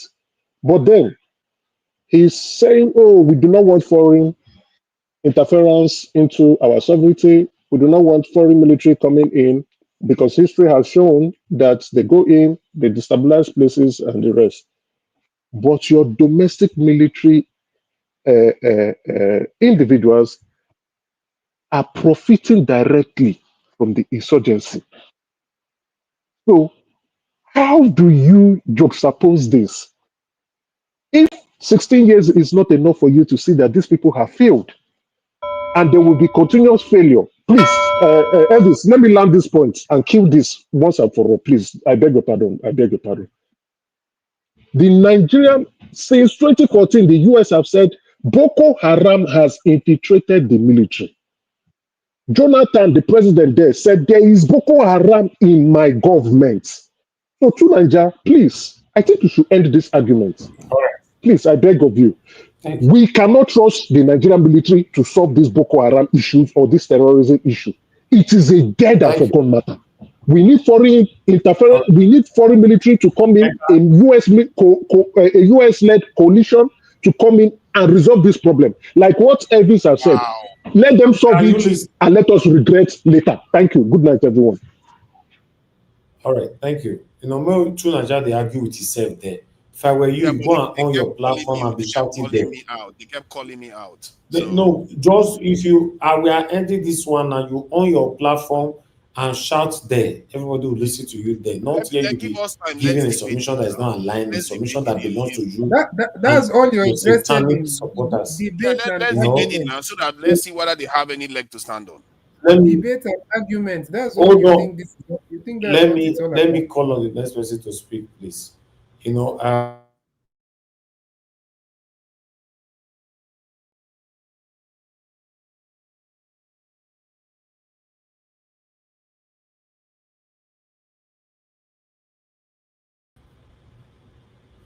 okay, it's not available. Oga Efiman, are you there? Okay, you're not there. So do your 2 minutes. Okay. You're not there. Okay. Okay, go ahead. Thank you. 2 minutes. Can you hear me? Can you hear me? Because I don't know if it is my network or your network. Go ahead. Can anyone hear me? Yes, we can hear you, Mr. Oduwa. Okay. Thank you. Well, to Nigeria, I want you to know that recruit you are talking about. Nigeria are not the one to recruit themselves. Nigeria are not the one to select themselves. It is this your Boko Haram soldiers are the one to recruit people, because are the one to select. Because so I don't know the one, and you said a commander or military whatever corps has been killed by Boko Haram, and this is a place when a country that if anything from the south happen to soldier, the entire soldier will ransack that community, that local government, that zone. But in the north, you can count how many times that have soldiers have been deleted in that north. But the same Nigerian soldier who will ransack the entire community or local government in the south have never go to one village and ransack it because they have been killing soldiers in the south, in the north. So, and you are telling us to recruit, and they will just recruit. But I don't know if Nigeria themselves are the one to recruit themselves, or the same government that is killing them that want to recruit them, because it is the same Nigeria. Because to what I understand, even if it is the police or the soldier, it is the top one that will do the selection before they admit you. So the one you are talking about, that they are the one who take our ancestors and our ancestors, nobody call on British. And you will know that America fight for their life to be a better place than they are now from the hands of British. So if you are saying America and British, they are the one who take our master. America did not take any of our this thing. America were the one that stopped slave trade, not the British. So when you say you know fat, you better go and recheck your fat before you put it out. And don't come here because Shegumi are the one doing it for the north. You might be the Shegumi of our south. So better take your Shegumi way of life and to different direction. Thank you, Mr. Njawaj.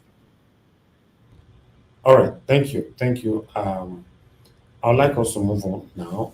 Let's hear from Ogatun. Are you there? You're not Yes, there. I'm Okay, here. that's fine. I'm here, yeah. Okay, we are there. Right, Just the last thing. I was reading this evening that a private was dismissed from the army. His offense was that they were under fire by Boko Haram, and they needed to stand their ground so that they repel the attack. His commander gave him a direct order to stop shooting.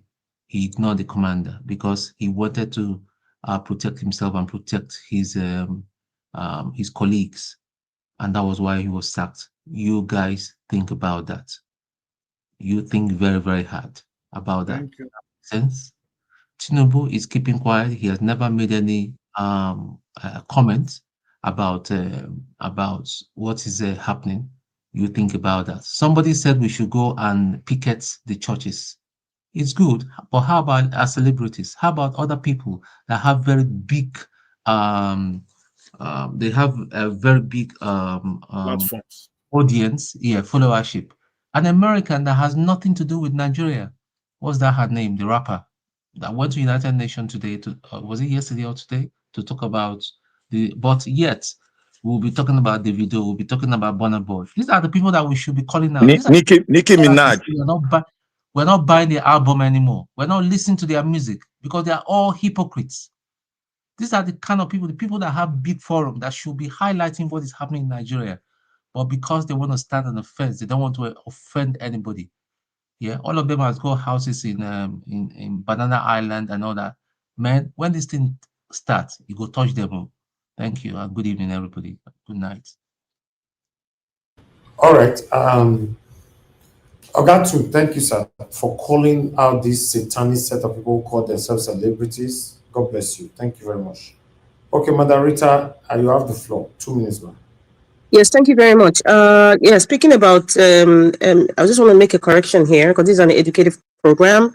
Mr. Oduwa, it was not the Americans that stopped the slave trade. It was William Wilberforce. He was a member of the Senate in Britain.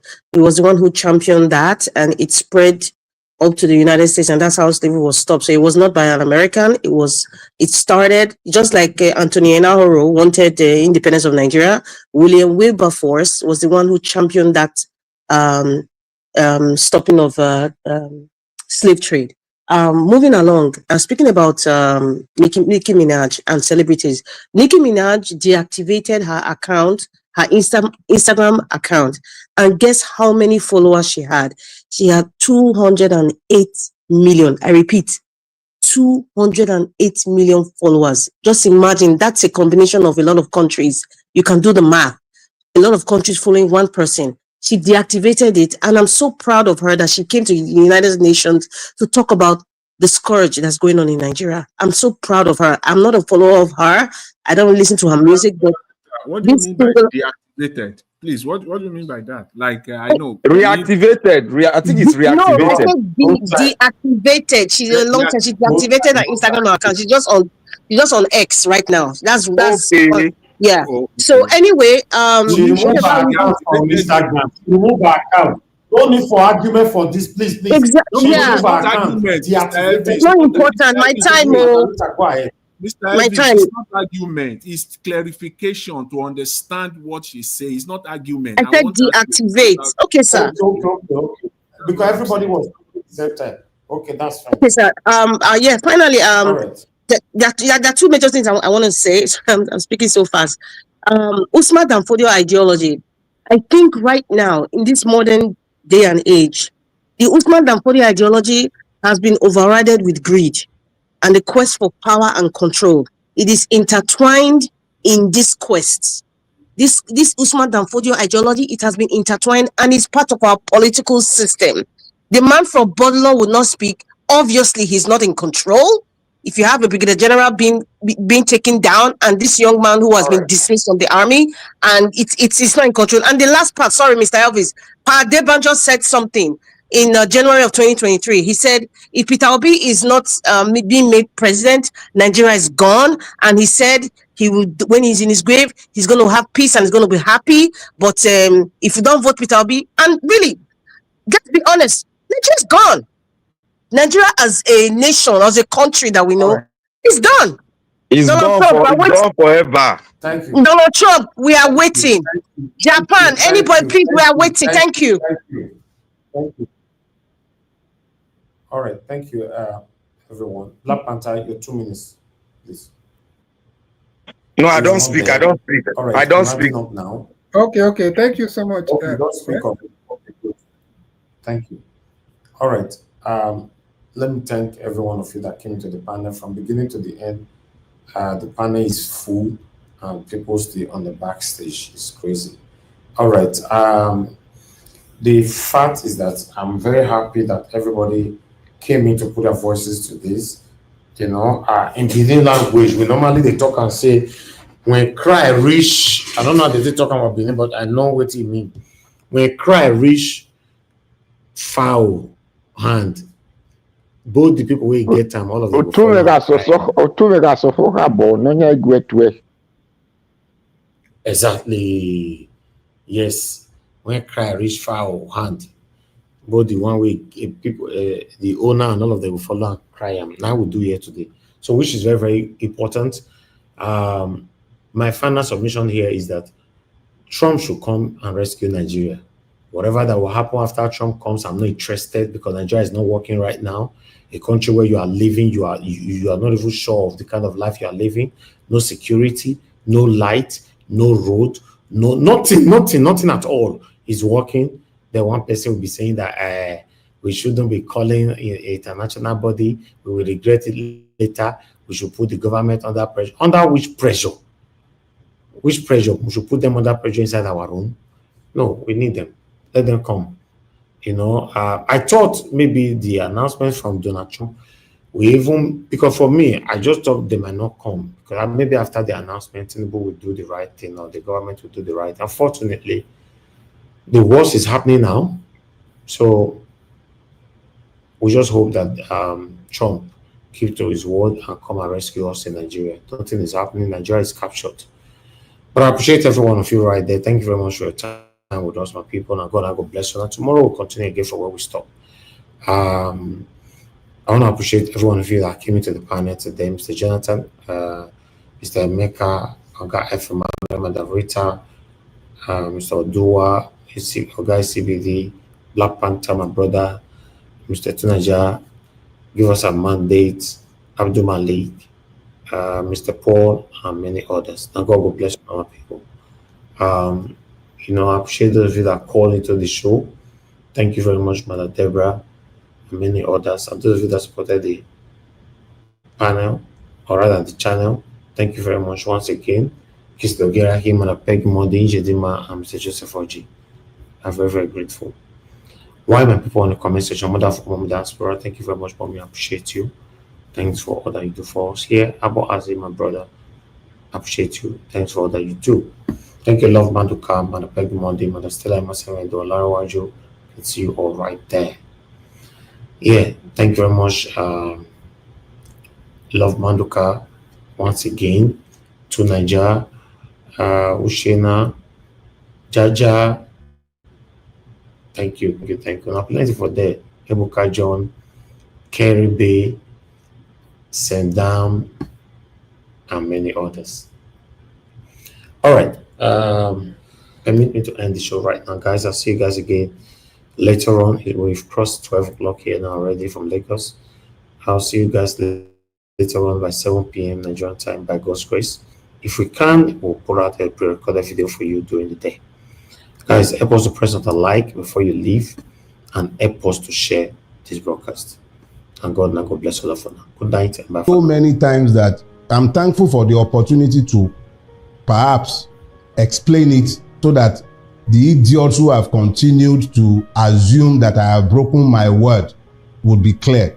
I said if he won the presidency, I'll leave Nigeria on exile. So let me clear that up. For him to have won, the people would have had to have voted for him. We didn't vote for him. He stole the presidency. Yakubu and INEC sold him the presidency.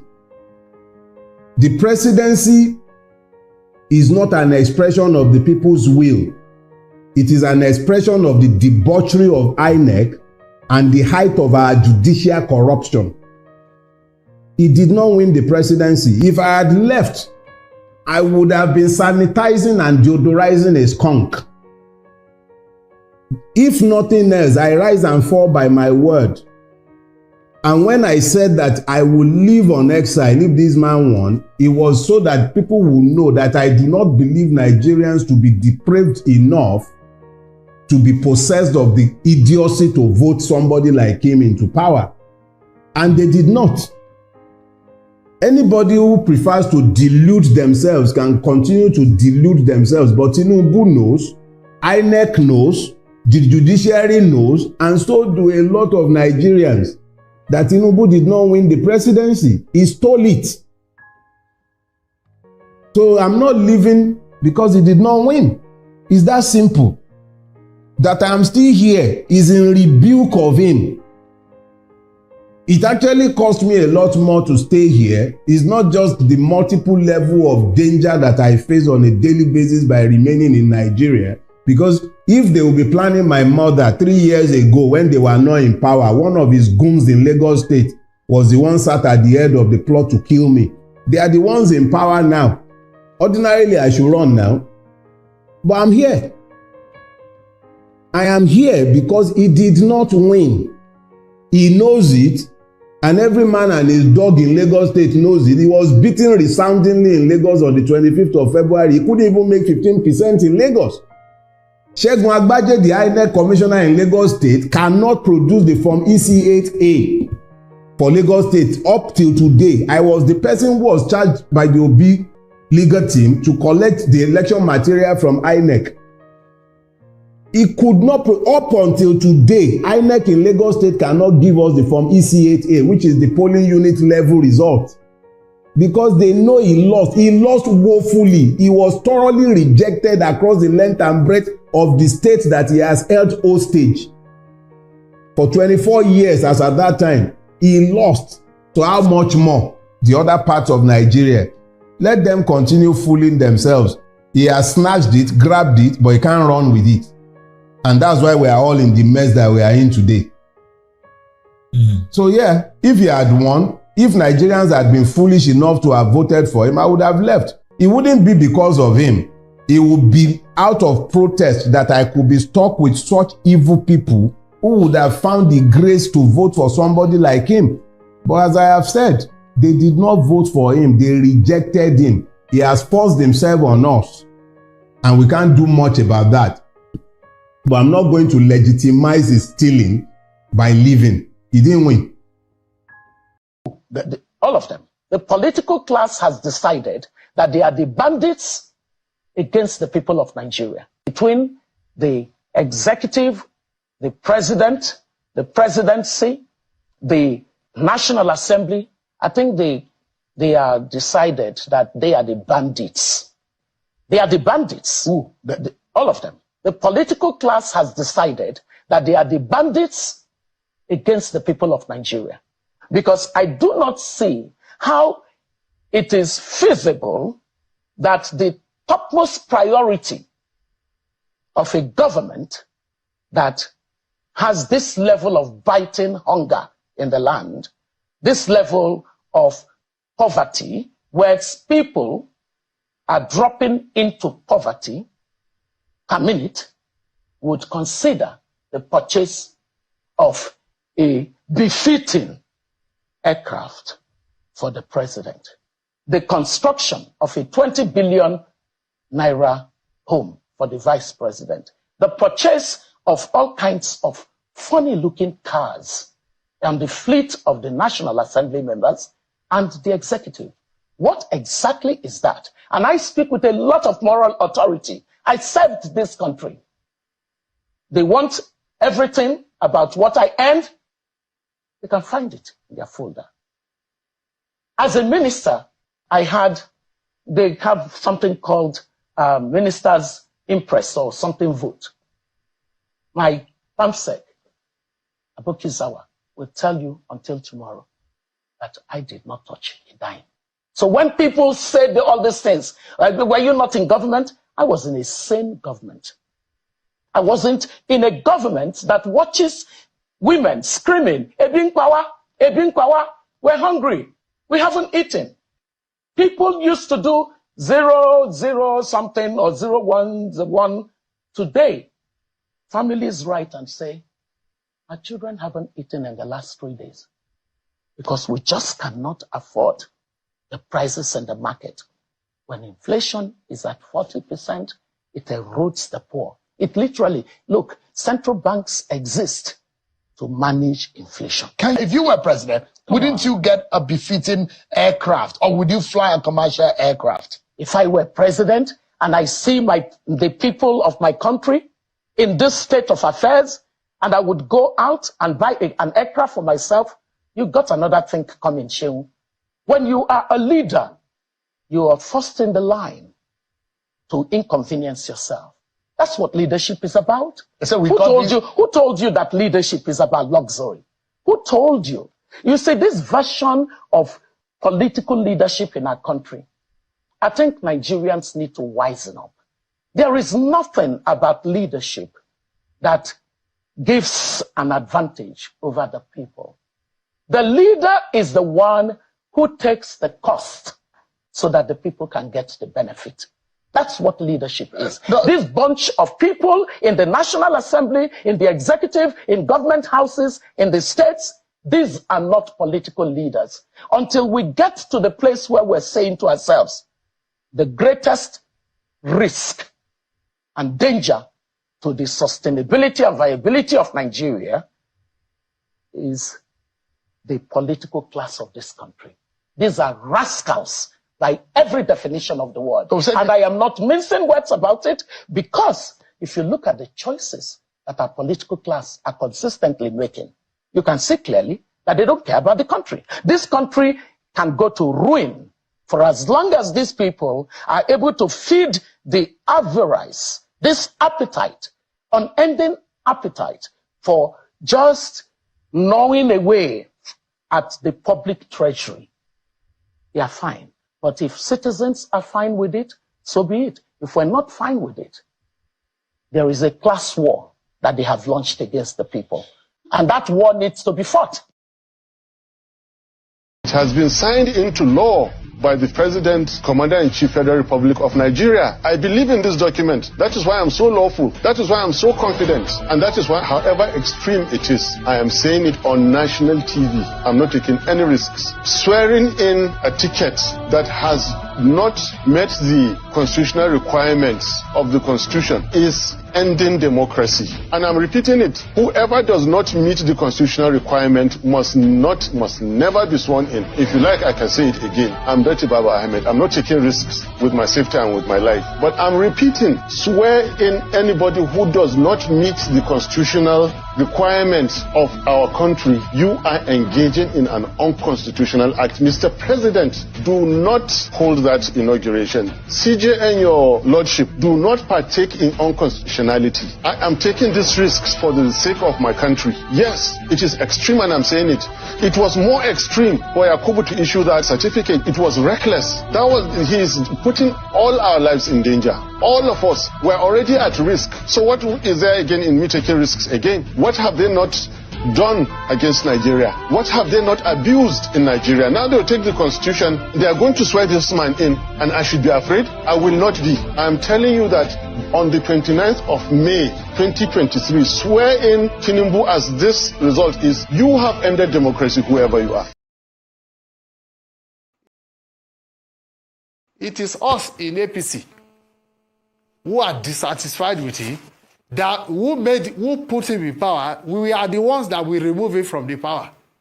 We are in our party, and in this party, we will ensure that Bola Tinubu does not come for a second term, because that will be great torment and torture for Nigerians. How do people work for you to get into power, and you use and dump them, and you start empowering other people who never belong to our party, who never worked with us at the campaign council, who just, I don't understand this Bola Tinubu of a man. He will just, I don't know what his game plan is. But he's wasting his time, because we are the ones that put him in power. We know our calculations, how we put him in power, and we are going to get him out of that power. That's for sure. He's wasting his time. But even at that, Ruben, a majority of Nigerians did not vote for him. We did the calculation. All we needed to do was to wait for Atiku and Peter Obi to split their votes. That's how we won. Since 1999, Bola Tinubu has had the lowest margin of votes of all presidents He had less than 40% of votes. We calculated it. We worked at campaign council. Go and check the records. So there's nothing I don't know about how Bola Tinubu won. But let's see how we win in 2027. Yeah, but Tinubu got 62%. Yeah? He got 62% of the votes from northern Nigeria. But let's leave statistics. I don't even like any of them. I don't like Atiku. I don't like Obi. We are a country of over 200 million people. There are other people that will come up. This is the worst government. That's the feeling of the job people. If nobody is telling you, as a friend, I will tell you, the job people feel this is the worst government for them. This is a nightmare for them.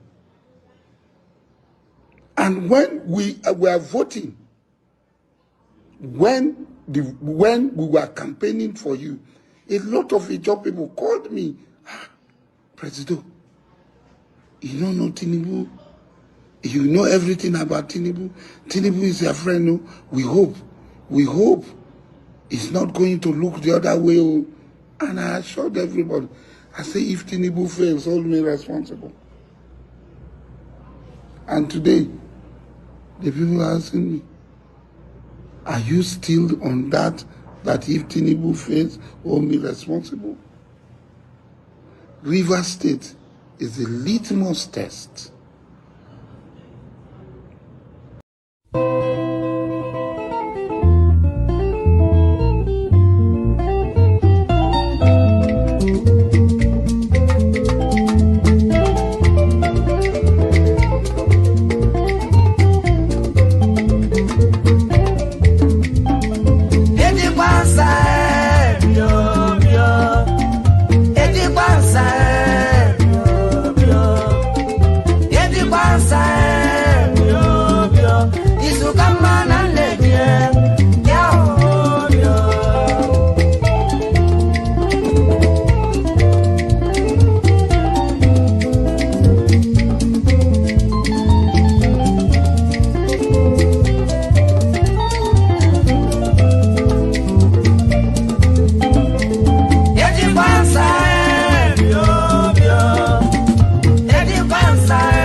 contractor.